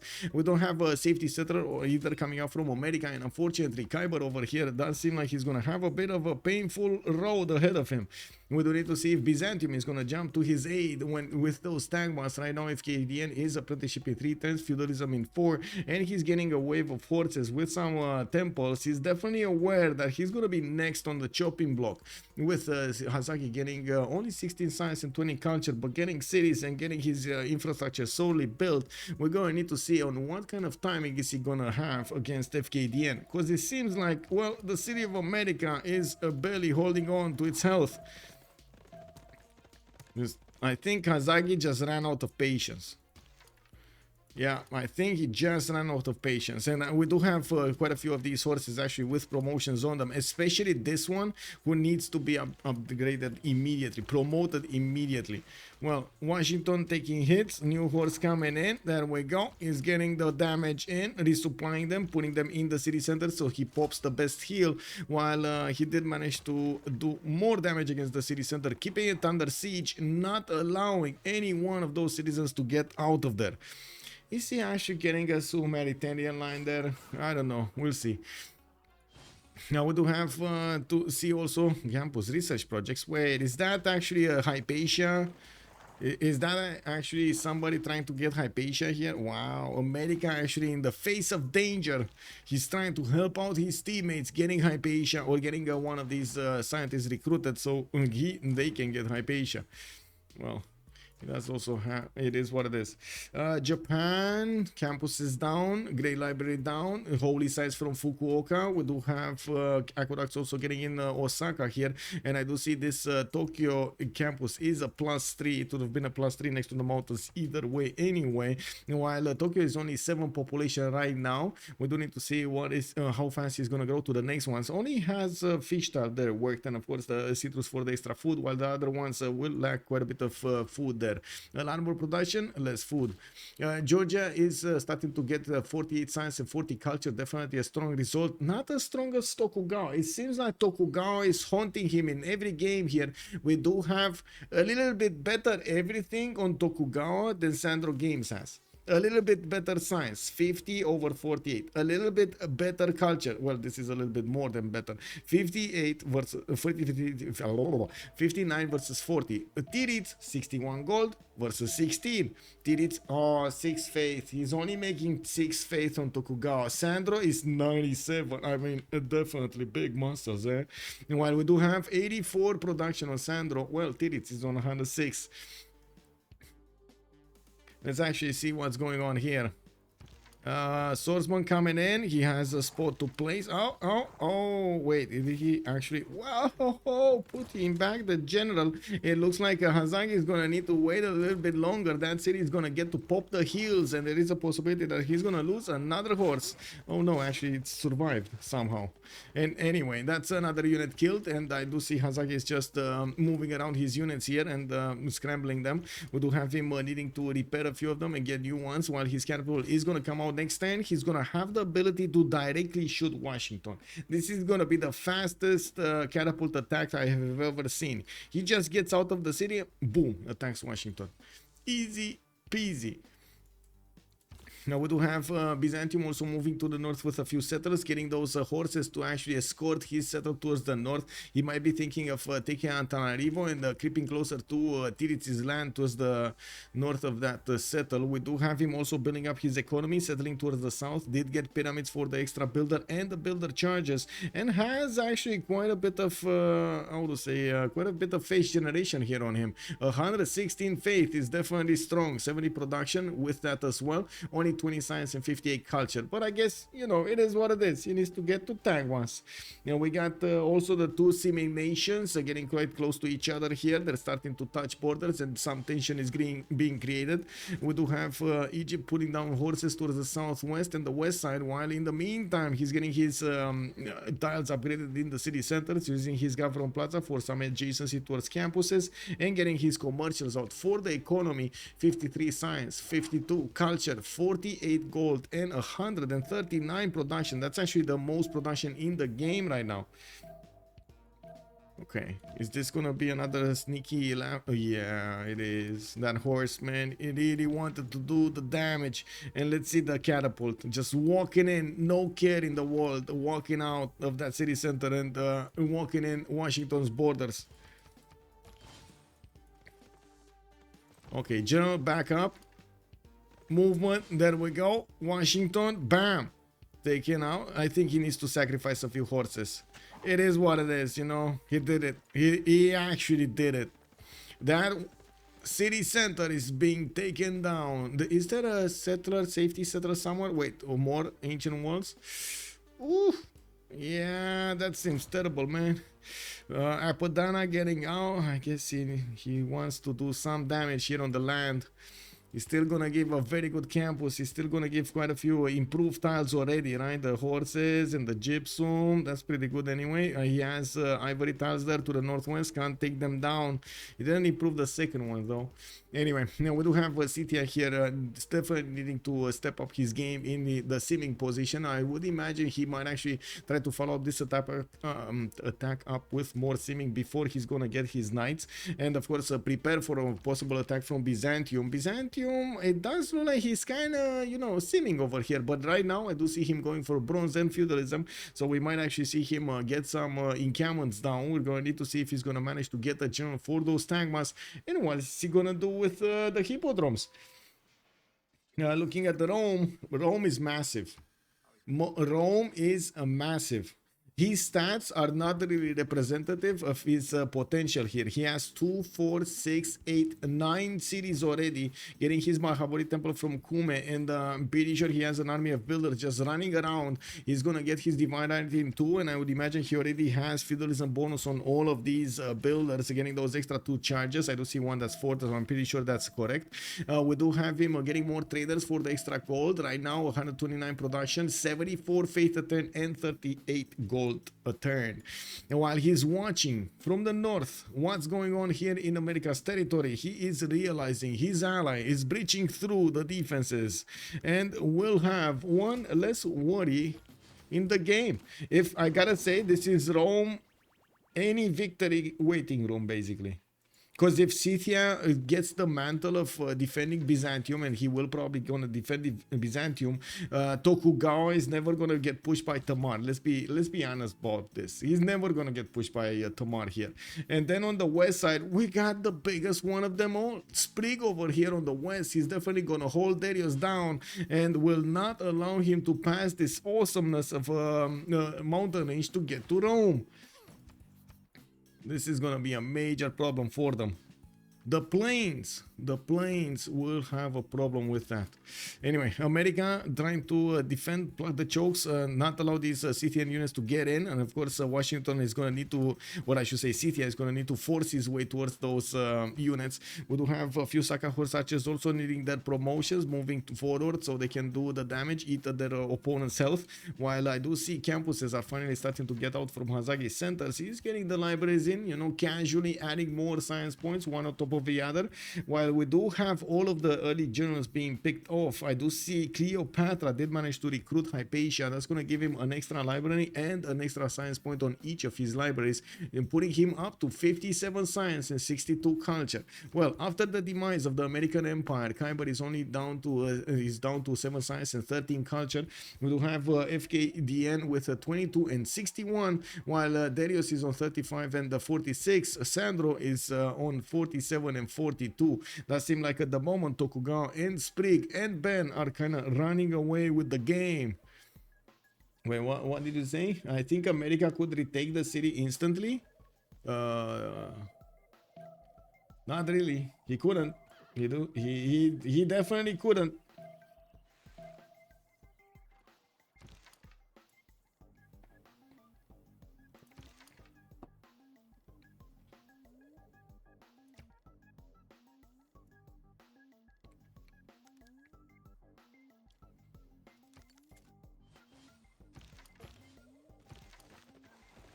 Okay, another tile taken out. Scythia moving in with the new horses. Of course, now both of them have generals, and there will be an ancient wall being built. There is a second army being sent towards America from the direct west of that city of Philadelphia. And the moment, I don't think Philadelphia is aware of it, or Darius is aware of it. I'm pretty sure he's thinking all of the army of Scythia is right here, right now in Washington. We do have a few units also going towards Akkad, and it looks like Egypt is going to send a few units of his own. He does have a problem. That city does have walls, and we do have a few farms here for them to feast on, while of course Akkad does have a galley inside of it. It is 36 strength. Not easy to do damage against, but I'm pretty sure they can manage it. And we do have Zaheng also being picked up. Egypt is starting to roll on the writer points. Byzantium is 0, Rome is 0, Greece on 1, Egypt is 15. I'm pretty sure that's a project though. I'm pretty sure that's a project. He has how many? 1 theater square? Yeah, he has a total of 1 theater square. I'm pretty sure that's a project. He's getting a diplomatic quarter in Mendes. So we do have him benefiting from some extra rice tiles here with the extra science from Temenanki, and getting his setup going with his aqueducts. I'm pretty sure he's gonna try to get the biggest I would say industrial zones of them all. Oh, he already has a +4 from Rakedet, and he's gonna get another one from Iwunu. I see, and so much gold in the production coming up from those floodable lane tiles. He's also getting in with a horse next to Darius's archer, and by the looks of it, Darius doesn't have a single unit to work with. Well, except that archer, who's, I mean, I guess his hand was kind of broken. He had to go home right here. He just didn't see the horseman, you know. Can you show Preslav? Kyber has it. Maybe escape into it. Preslav, Granada. Preslav? No. No. I would love for this to be an option for him, but unless they pump a lot of gold and upgrade these units to take a Hokia, that's not gonna happen. Okay, let's see. Scythia. He might actually sacrifice one of his Sakas to take down that archer. This is quite important for him. So he needs the initial attack from the Saka to activate the bonus from the horse of extra +5. There we go. To take down the archer and get through more horses. Start to also deal damage against the swordsman to put it a little bit. Just that's what he needs. A little bit damage so he can activate the +5 against wounded units from Scythia. We got a first heavy chariot also making its way towards Washington. Hasaki did get to 29 science and 26 culture. And I do notice we're coming up quickly to the next Congress. 6 turns towards the next era. While looking at the era score, Hasaki kind of seems like he's going to go Dark Age here. We got Tiritz 10 points out from a golden. Sprig is 3 points. Ben is 7. We got Sandro on over the necessary points. FKDN is going to need 4 more. Kyber is going dark. Darius is already securing his golden age. And I think we had a quick takeover of a city-state. Antananarivo has been taken down by Byzantium, and he started putting down his hippodromes for the free units he's going to get. For the free tank ones are definitely going to be valuable. He is also trying to get his infrastructure up, and we do need to see his gold. He's on 33 gold, 33 science, 61 culture with 116 faith, 91 production. Not amazing production. Hazag is actually starting to catch up to him. Of course, a lot less faith, but he's starting to catch up with him by just taking cities and killing one of his opponents. Now, I do notice, look at the stats over here. Tiritz and Sprig. 80, 80, 86 and 80, 76 and 61, both of them Penbrush and Voice. 150 plus production on 3 members from La Pegra.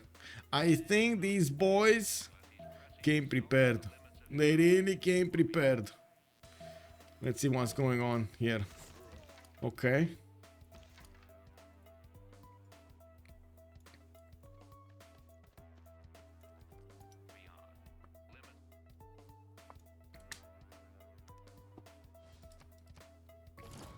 Can you look at some CS escape play? Mamaleto, hello there, sir. I mean, we did take a look at Preslav. That was one of his cities. Let's see if Darius has another one.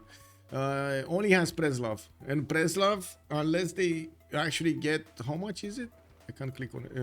150 gold and upgrade quite a few units here to actually take a Hokia. It will take him a long time, but I mean, there is a chance. No, there was a chance like 10 turns ago. Now, I don't know if there's a chance. to be honest. They need to take Cahokia with Preslav. There's no other city state around. Only Cahokia. Oh well. Yeah, no problem, no problem. Do a lot of games have someone get killed early, or is this uncommon? Not as common as you might think. Not as common. Speaking of Helldivers, you ever played Left 4 Dead? I did not. I actually saw quite a bit of it. Also, White Rabbit, thank you so much for asking me that. Also, good up in my head. And also, let's actually see what will happen here. How will Hazagi actually follow up the attack on Philadelphia? Now, next time, we're going to see the city and horses come out of the fog of war. Even Ben is getting cities over there towards Geneva, towards the southeast, and getting his Grandmaster Chapel activated. He has his apostle ready to give him some extra beliefs over there, and he just evangelized his religion. We're gonna see him pick something up soon. Itinerant preachers and what? Well, he's gonna get more gold from his allies. Imagine having 3 allies to give you the gold from converting their cities. Yeah, okay, I'm gonna take a look again. No play over here. Looks like Kyber is actually gonna die in silence here. I'm not sure how much he's communicating of what's happening with his teammates, but I really hope he's giving them the information here. They're seeing the demise of the American Philadelphian city. Okay, we got also 2 generals available for the Scythia to use, one on the left, one on the south. He is pushing with both, while Philadelphia is still working on getting Victor inside there. We do need to see if Hazaki is going to manage to keep in. What is this horse doing here? Wait, did this horse get lost? How did he get here? WTF? Bro, this horse is a deserter. Oh my god, man. Yeah, I guess it is what it is, man. He sent that horse on a ride. He never came back. Yeah, it's the safety horse, exactly. It's the safety horse. Anyway, let's see. I don't see any speck of white anywhere on the map. I was trying to see if he actually took a city and I didn't notice. Piero De Bardi. Oh, somebody actually picked up Coleus. Who was the lucky one that picked up Coleus? Tamar, Georgia picked up Coleus, and then look at all of the merchants getting picked up. 2 of them by Tokugawa. Oh my god, 2 extra trade routes on Tokugawa, and then you do have 1 on Kree over here. Well, he's not gonna get the free one. We do have great merchants over here also. Egypt getting a governor title, and the new governor, Zhang Heng, not really gonna care about it. And he did roll Ovid. That's a second one. That's a second great writer. He's actually going through these very quickly. We do have theater square festivals coming up from Necken. He doesn't have an amphitheater to put them in, and I do notice right now he's actually starting to get a few units out and about to try to pressure a little bit Kree to force him out of his free sim position. After Kree did manage to get Colosseum, that's gonna put the Kree series much happier. Not hitting the +6 in all series, but he's still hitting quite a bit of +3s here, allowing him to get the bonuses going. The +8 is 8% yields in his capital. It's gonna be amazing. Well, we do have also America about to give a few pillages over here, especially on the science on the campus, while Hazagi is struggling to get all of the science on the board. He's not far away from FKDN. 517, 490, that's not far away. We will see stirrups activated in 3 turns for Hazagi, and he's gonna have mercenaries in 5, while at the moment I don't really see a unit from Byzantium getting out. Well, the first hippodrome is gonna finish next turn from Adrianople, and we're gonna see some Tagmas showing up over here to the party. Well, if they do manage to take out Philadelphia altogether, and there is a significant chance that will happen, we will have a big problem over here with Byzantium, because maybe right now they're planning of liberating the cities, getting the Diplo favor back, giving America his cities back, and so on. But if Philadelphia is going to be overwhelmed, it's going to be taken out entirely, there's no city to liberate. You can't liberate anymore. So this is the mission that Hazagi has right now. Take out Philadelphia at all costs before the Tagmas overrun him. well, I say overrun him, but I don't think he's gonna get overrun here. He's getting quite a bit of science extra right now. His economy is fine, 35 science. He doesn't really have the culture, and he's probably gonna go Dark Age, so he's gonna have an extra +5 over the extra +5 over the extra +5 on his units. Now, that's not gonna be easy for Byzantium, even for Byzantium to push through. We still don't have a general on Byzantium. Where is the general, and why is he not appearing here over here? We don't have a general. And he's not making projects. He doesn't have an encampment. Yeah. Wow. I think that's a bit of a boo-boo.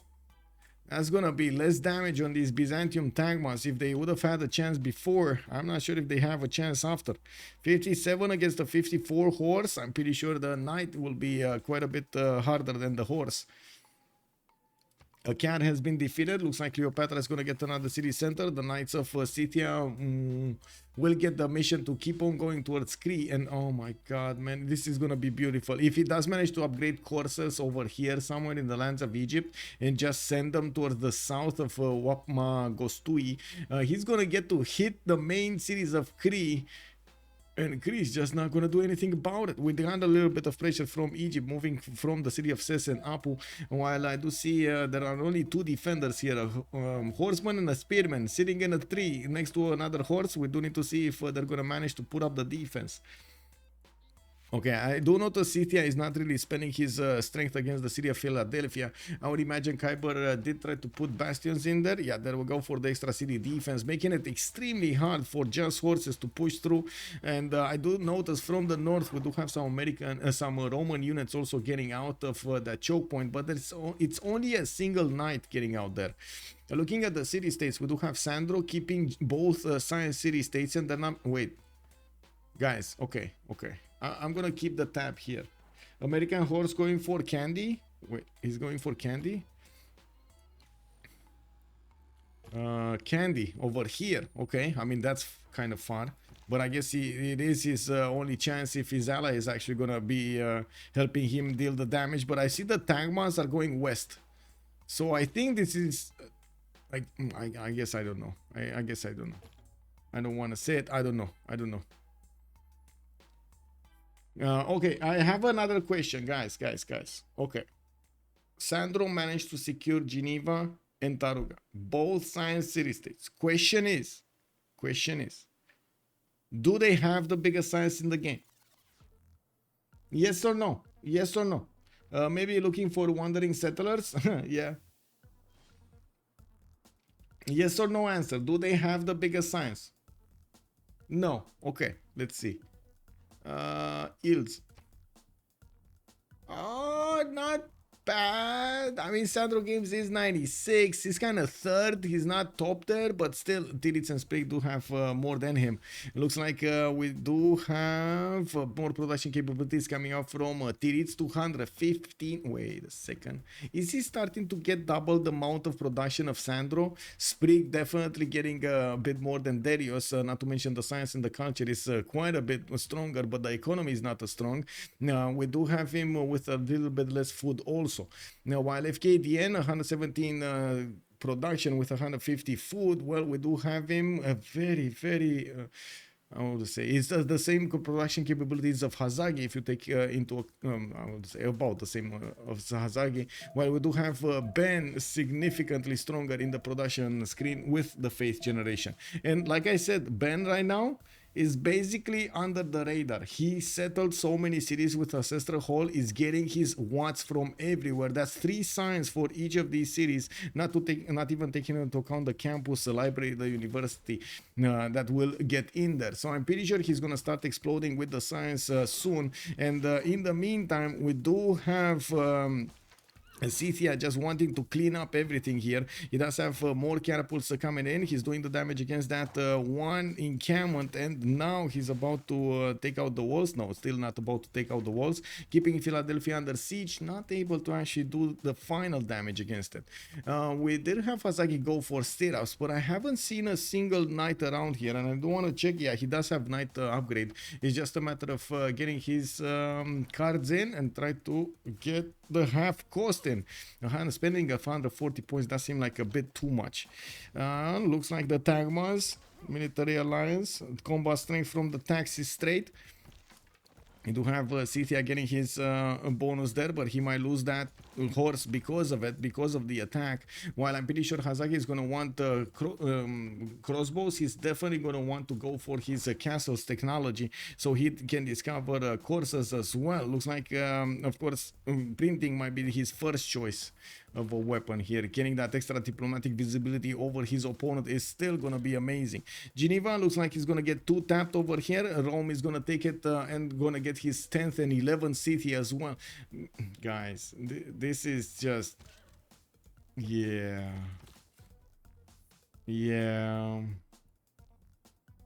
Anyway, it is what it is. It is what it is.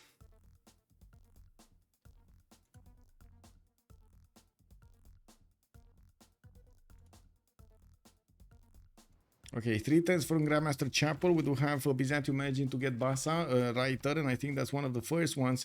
Next scientist on the screen, Hildegard of Bengen, while in the general screen, looks like Byzantium will get some projects going. Looks like he's going to be forturning a project here from Omasia, while he's putting a few horses to the west side. He's definitely trying to help out a little bit America, but I think that's more defensive than offensive. The horse of America making his way towards Candy. Candy not getting attacked by Byzantium right here, right now. He's probably going to want to buy a few units with Grandmaster Chapel, which kind of puts him 7 turns too late to take the city center, because I'm pretty sure Philadelphia, with the arrival of the catapults, is just going to die. Like, the second these catapults go in, and as you can see, they are getting in there, Philadelphia is just gonna lose its wall strength. Slowly, but surely. Looks like Geneva is gonna not get too tapped that easily. He's gonna remain on the sliver of health. He did get the Brundisium also in there, and putting down commercials for the stronger economy. Now, I guess we do have a kind of a 4 versus 3 situation. Kuiper is on 6 and 3, and I do notice he's kind of running out of steam quickly. While we do have Scythia getting up in both science and culture, we're going to need to see what did they choose in this era. We did have normal age. Hasaki did not get the dark age. We do have Kyber, dark age, golden. Okay, the ones that were not fighting did manage to get the golden age. The ones that are fighting did not manage to get the golden age, basically. That's you know, that's the easy answer. Scythia wants to get a few more experience points from attacking to these Byzantine units, and looks like he is going to discover the Tagmas. Immediately after he's going to discover the Tagmas, he's going to want to put a wall of units here to try to stop them dead in their tracks, while by the looks of it, well, he does have knights. He didn't build a single one. You're going to need to see if FKDN is going to be aggressive here or not. We also need to see what's going on here. We got an attack from Sprig. Egypt is starting to get his coursers out, and it looks like on the other side we do have Cree with a few horses. They're definitely not strong enough against the coursers. No general here on either side, while we do have horses upgraded in this area as well. We do have the horses moving forward also from Scythia. Oh my god, this is gonna be chaotic. So what will happen is these units of Sprig are gonna go against Cree through this Wapma Gostui, and then these units will go over here and they challenge this one, and then the third front line will be open with a direct line against Miki Sivuacic, Pictogara, Piwin, Whiskey Kisane. He can get into the trader line.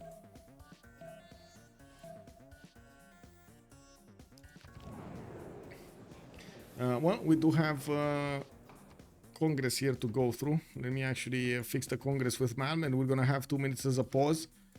Okay. Perfectly cool.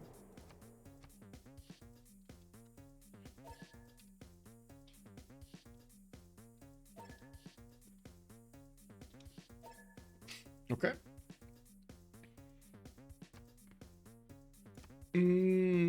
+5 Congress, boys. +5 Congress, or -5, depends.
Okay, let's see who got a +5, who got a -5. We do have no points for the Great General, no more General for Byzantium, while we do have the attack of Philadelphia from those catapults started. We do have the walls about to be taken down in 2 hits, while Geneva has been taken down. That's quite a bit of science shaved off from their opponents. We already have Sprig jumping up 160 science, Tirits 160 science. We got them getting to switch to Free Inquiry Golden Age, and of course they will need to pad those culture numbers. That's why they got quite a few of these amphitheaters, and of course getting the writers in. While Egypt does have 582 military, Darius is only on 445.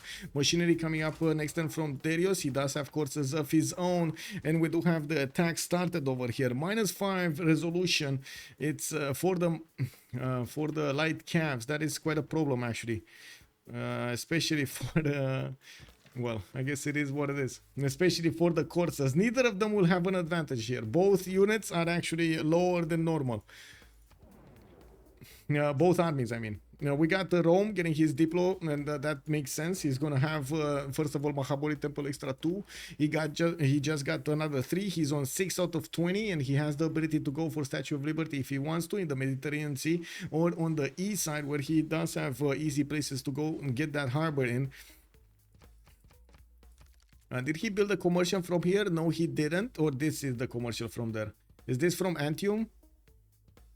No, this is from Rome. Okay, this is from Rome. I do see he's getting his setup going for his industrial zones +4 and the +6 over here, using that horse to give him some extra adjacency. Of course, his baths as well. Quite easy for him to start buying out units, especially with 117 faith at 10, 90 science and 100 culture. Is definitely doing quite well. We do have the Tagmas moving a little bit forward. They can two-shot these units of Scythia, especially since Byzantium Tagmas are heavy calves, while the Scythian horses are, well, just calves, light calves.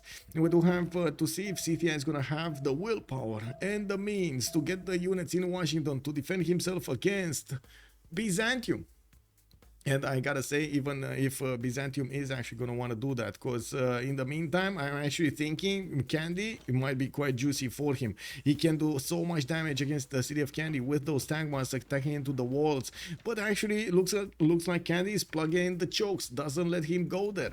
Not easily, at least. Darius first crossbow, okay.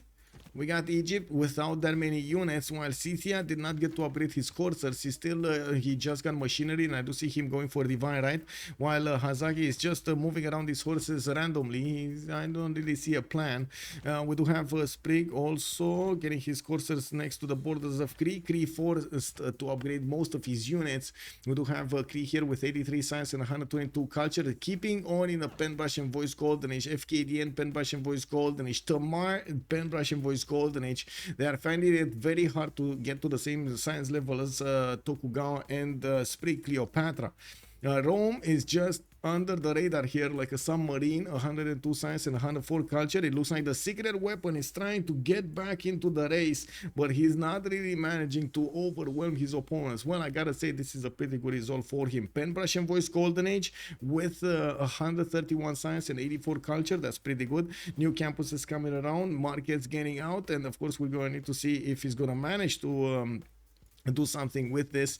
He's gonna get a decent amount of gold per turn, faith and production, but definitely not even coming close to the production capabilities of Tokugawa, Sprig, or even Ben. Look at Ben, 266 production, 141. I mean, these numbers are not public. They don't see this, and I do want to check the knight actually. Knight damage, he's doing, oh my god, the Tagma doesn't have a chance. Tagma without a general doesn't have a chance. Not even against crossbows, man. Oh, that's a problem. And we do have multiple knights getting out. Hazagi is on 38 faith at 10. He did increase that output. And by the looks of it, he's going to have quite a few more kurgans that he could place to get more faith. Guess what? Not to mention faith, but also gold. We got new heavy chariots getting out, and of course he's putting those knights to the east side, getting a few of these spearmen so he can delay the takeover of the city center if it comes to that. And I do notice Philadelphia is just one hit away from losing its wall defense. The second the wall defense goes out, the fortification health hits 0. The extra bastion damage that he's using in his cards is gonna disappear as well.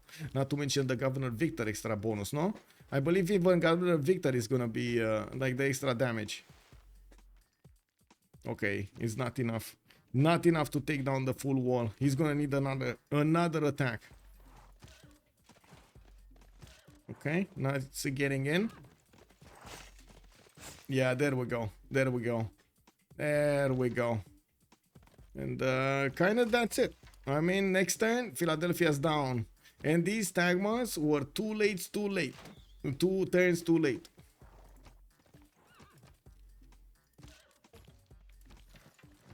Wow, the horse actually survived. Okay, let's see. Candy. Can he take Candy down next turn? Doesn't look like it. He has a horse that's coming up really close. The Tagmas will need to make a way for it. And even if they do attack into the city of Candy, they only have a single tile to attack from. They need to move that swordsman out of Candy, and it looks like it's not going to happen next turn. Can Byzantium faith by a general? If he actually gets enough gold, enough faith, yes. But he would need 500, I think, right now. What are these? These are 750, right? Or are they 900? Are they 900 points of faith? The second tier generals. So he would be around 450, 600 right now. Can Byzantium liberate and America join the game? No, you're not allowed to do that. That's against the rules. We had like this, that mechanic actually destabilizes the game quite a bit.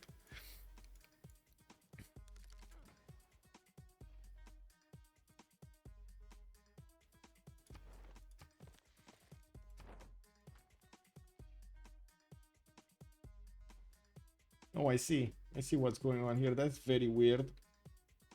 Let me actually close the screen.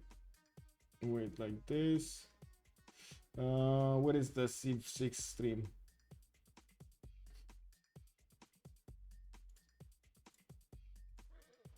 Okay. Oh, look at that. Now it's good, no? Now it's good on the stream? Lol. I just needed to turn off and turn on the source. Now it looks good. Now it's fluid. Now it's fluid. Okay. Now let's see what's going on here. We do have units of Egypt getting pushed back. Looks like he lost one or two of these coursers. He selected Abraham in the draft. Yes, he did. And we do have Egypt managing to get into the border. Well, next to the borders of next door Cree. He does see the army of Cree getting ready here. And the Khyber has been taken down. We got a 4 versus 3 situation. The secret weapon with FKDN and Darius are there. And, well, I think Malm is going to pick up the host. I guess it's fine. We do have also more Tagmas coming around from Byzantium. Their economy is quite good to keep on going. While I do see Hazaki is getting a significant amount of science and culture at the moment, he still is far off from getting to the same levels of his opponents there. We do have Campus from Genolus, Heavy Chariot from Pokrovka. CTI is going to get his other horses improved, and of course give more faith adjacency and production adjacency to these Kurgans. While we do have him getting a few pre-builds to the east. He's gonna need to confront these Tagmas head on, and by the looks of it, yes, he's gonna have find it hard to actually do enough damage, but he is gonna get enough units to do enough damage. While Candy is probably gonna be a city center for Byzantium. I think he already took Antananarivo. That city, oh my god, this is a 0. Wait, is that city? Oh, that city is Ben. Okay, that city is Ben. I see why they're killing it. That city is Ben. He's getting quite a bit of faith out of it. No, I gotta say, none of them are getting 150 plus faith. While we do have Sandro Games trying to get there, inch there, is still gonna need quite a few more turns to get it. And I do see him getting some campus research projects. He wants to be competitive to get Newton and Ib Khaldun, so he gets that how to say, the happiness scientist and the extra library with universities and the extra +2 on each of his universities.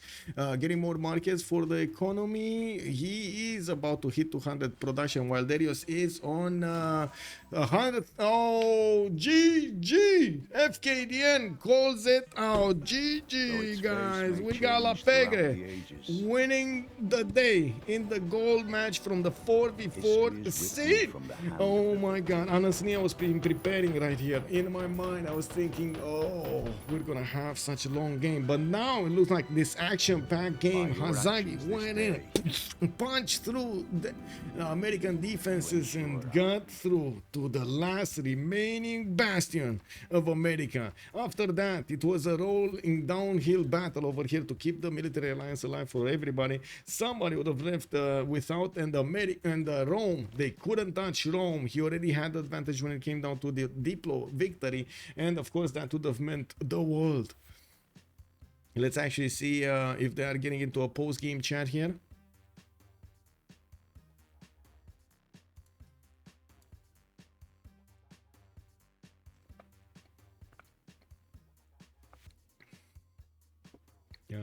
Any post gamers? Beep boop. I gotta say, sorry it took me so long to actually figure out where the problem is. I still don't know exactly the problem, but at least we got a fix. It was the easiest fix ever. Just needed to turn off the, how to say, the source and turn it on again. It is what it is. No, I don't see them moving here. Are they getting... no, they're not moving out of their channels. We can talk a little bit about what did happen here. Let me actually just mute myself and wait for them to join. There we go. I'm gonna put them here, and then this gonna be a little bit to the right so we can see when they're moving. You know, we still have... Oh. Hello. Bonsoir. Hello. Hello, bonsoir. Well played, Daniel. GG, well played. It was alright. It was alright. I Did you see mean, what happened? Did you see what happened to his we wanted him to escape in Antan, but the archer train instinct just like two taps his scout. Oh, oh, we didn't see that. Okay. Yeah. It did like some bullshit like move shoot kind of thing. Like I don't know what the fuck was that. Then he just like killed it the second time. So basically couldn't make him escape. Did you consider taking Cahokia for him, or it was that just too far away? I think it's too far away. I was trying to get candy at the end for him, but I feel yeah, like I saw. He's just gonna make it. Like he was just dying too fast, basically. Like if he holds for like I don't know 10 more turns, then it's okay. But he just didn't manage to hold, so all good. Yeah, I mean that forward settle from Scythia and the land of Scythia. Yeah, that was actually crazy. Like I was actually like, what the fuck is going on there? What? yeah, exactly. He just settled the mid distance from. It did work. It did work out though. It did work out, so it's like a genius play, you know. Yeah. But if it doesn't work out, he looks like an idiot. So it's like 50-50. No, they played well, so deserve one. All good. Yeah, GG's guys. GG. Are you winning CCC now, Lorot? I think you are, right? Yeah, I think this was the game decider. If we, the team who wins it won. It's always the 4v4 the game decider.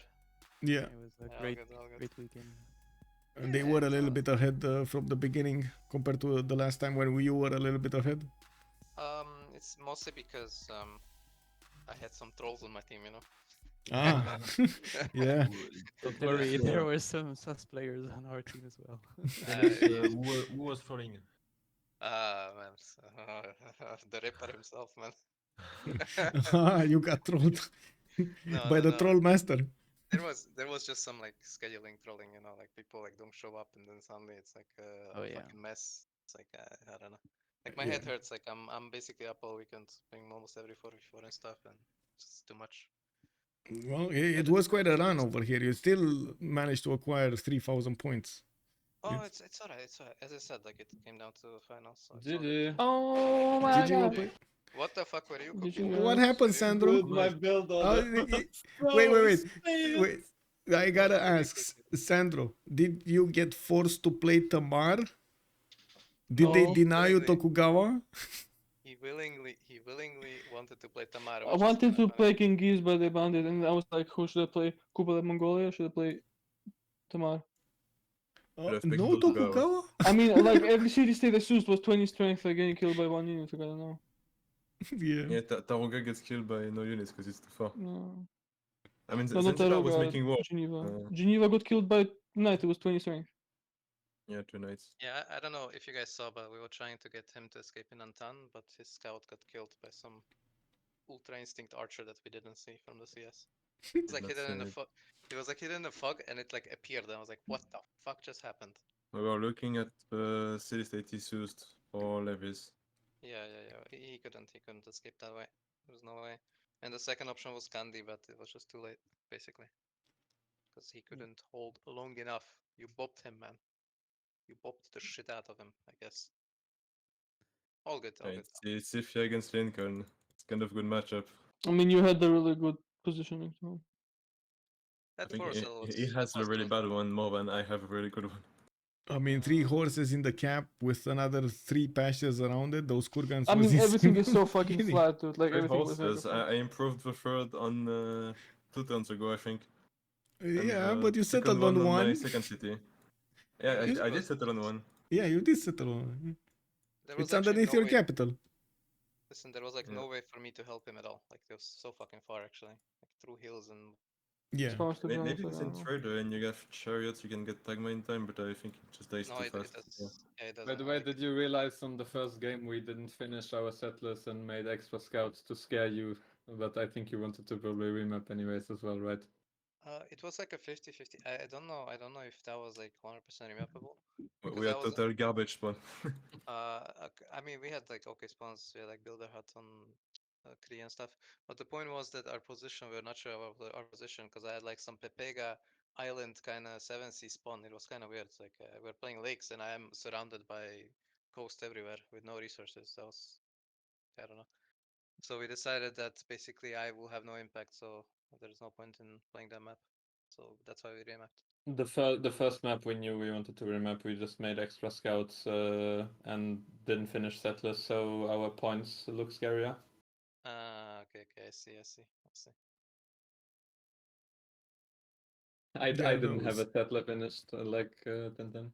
So what were you cooking? Did you were actually? I think you we were bailed out by the Laventile because when I soused it, I started making the improvement. I was like, wait, what the fuck is this? This looks so good. Is it actually good for you? It's not that good. It's so good because I like everything I have is flat, so I chopped everything almost, and now I'm just making. Okay. Like it's either watermill farm or. Are you still monumentality or? No, Pemrush. I was trying to like buy a general to help him out, but it's just not possible. Like he just died. So yeah, it's so far. And the I think there was still some avenue in the game. It's just I do not really force those shit. If you back settles on the lake and you defend him, maybe it's much easier. Can you deny statues somewhere? Philadelphia is giga far, no? How many turns did it take to settle Philadelphia? I don't know. He's not here, so I couldn't. I mean, his spawn was super shit. Like, I mean, all of our spawns were kind of mid. No. It was not shit. It was not shit. It was like okay. Like our spawns were okay. I mean, that's really rushable for Hazagi. We have a lot of horses. I think he has to take when he pillages Hazagi. He has to take God of Forge or something. Yeah, but that's what I thought he would take, and I was really surprised to see Craftman. I think he denied to me, right, or something. Could he have denied initiation from you? Maybe. No, because he took initiation first. Okay, it was gone already. Okay. It's not possible. Yeah, the builder first sneaky city. Very sneaky, man. Very sneaky. Yeah. Either way, what I wanted to ask something, but I forgot. I guess I don't want to ask anything then. The Rome holy site opening, maybe. But I don't want to talk about that. No, I'm good with that. Like I'm But fine. when the night taxes, it's fine. But when was Ben? When did you make a decision of going holy sites? How early? Before 10-0. Before 10-0. So this was okay. I see. Just wanted to get it. Yeah. I mean, I wouldn't have done it on the first map because that like would not make any sense. But yeah, it looked okay. So then I wanted to do it. I mean, it's still before the game, I'm thinking like maybe I want to play it, and then I still think about this one. But I did like every mistake I can make in my build, although it was actually completely disgusting. I think you just have a hard take for the Empire, no? Yeah, I mean, also I just I should have also hard tagged astrology. Then I get Pantheon. Then I actually get Earth Goddess. If you get this one is way better, but yeah, for sure. And also I only switched into autocracy way too late because I just autopiloted into Classical Republic. When Earth Goddess was like nice for me, but it's not that nice that I would pick it. I just saw you Holy Site Rome. I was like, nah. There is no way he's not playing with like Earth Goddess or some shit. Like he's cooking something. You know? I just took Earth Goddess. Earth Goddess would have been really good for me for sure. Yeah, I just took it. I was like, fuck you, man. Like, Wait, Ben, you had 2-1 base. I just loaded in.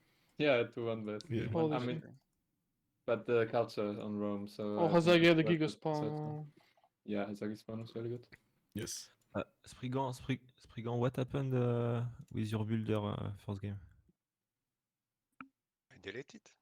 We remap. They were trying to remap. They were doing random shit, right? Yeah. We do it too. Like we usually like make a settler and just send it randomly somewhere or something. No, you just make like 1 or 2 extra scouts, so it looks really scary for the enemy, you know. Yeah, or you buy like a settler to a guy to scare them, you know. Holy shit, he's buying a settler, dude. You know, yeah. But anyway, it didn't work out, man. But I mean, also if you don't finish settler, you have more pop, and then you have my empire as well. Yeah. Anyway, GG's guys, congratulations to the CCC win. It was a fun weekend, exhausting. Goodbye. Congrats GG, on the well single played. player challenge, Congrats. man. That was crazy that you did yeah, 35. Oh right, yes, Sandro. I was Yes, really congratulations. I missed my classes on Friday to do it. I think we're gonna fail all of them now. I actually missed something important. It was worth it. It was worth it. It was not it. We didn't win though. I mean, was it worth it? They did lose in the end.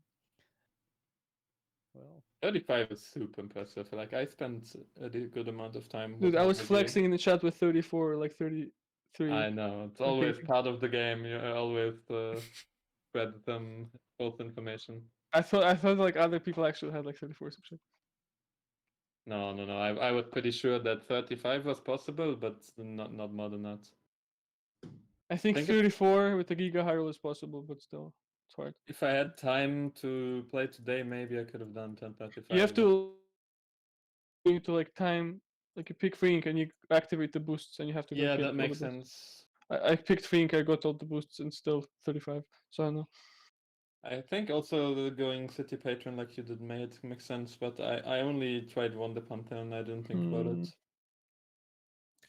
GG guys, well played. Good night. Bonsoir, good night. Congrats. I discounted 2 theaters.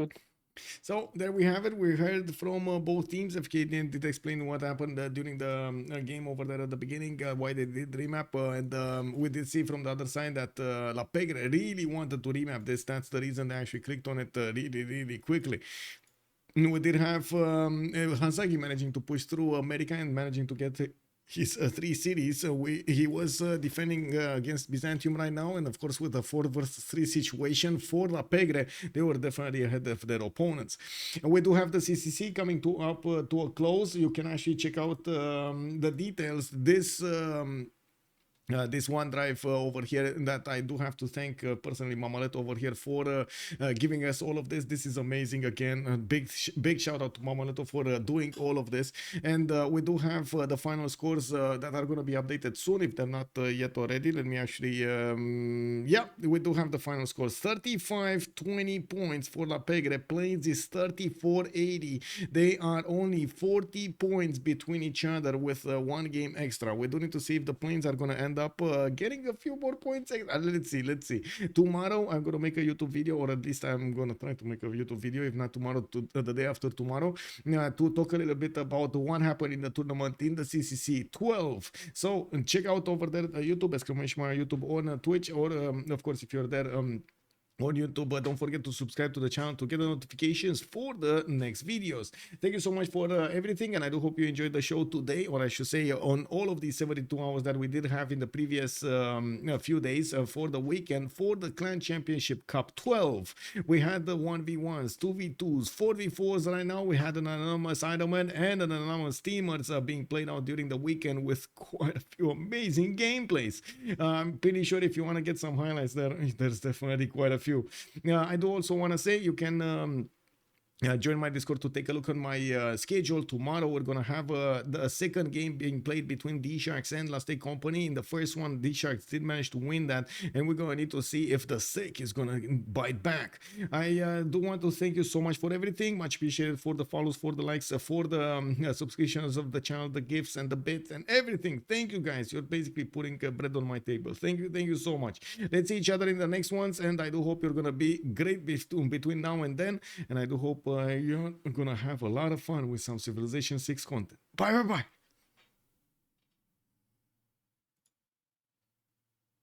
Whoa.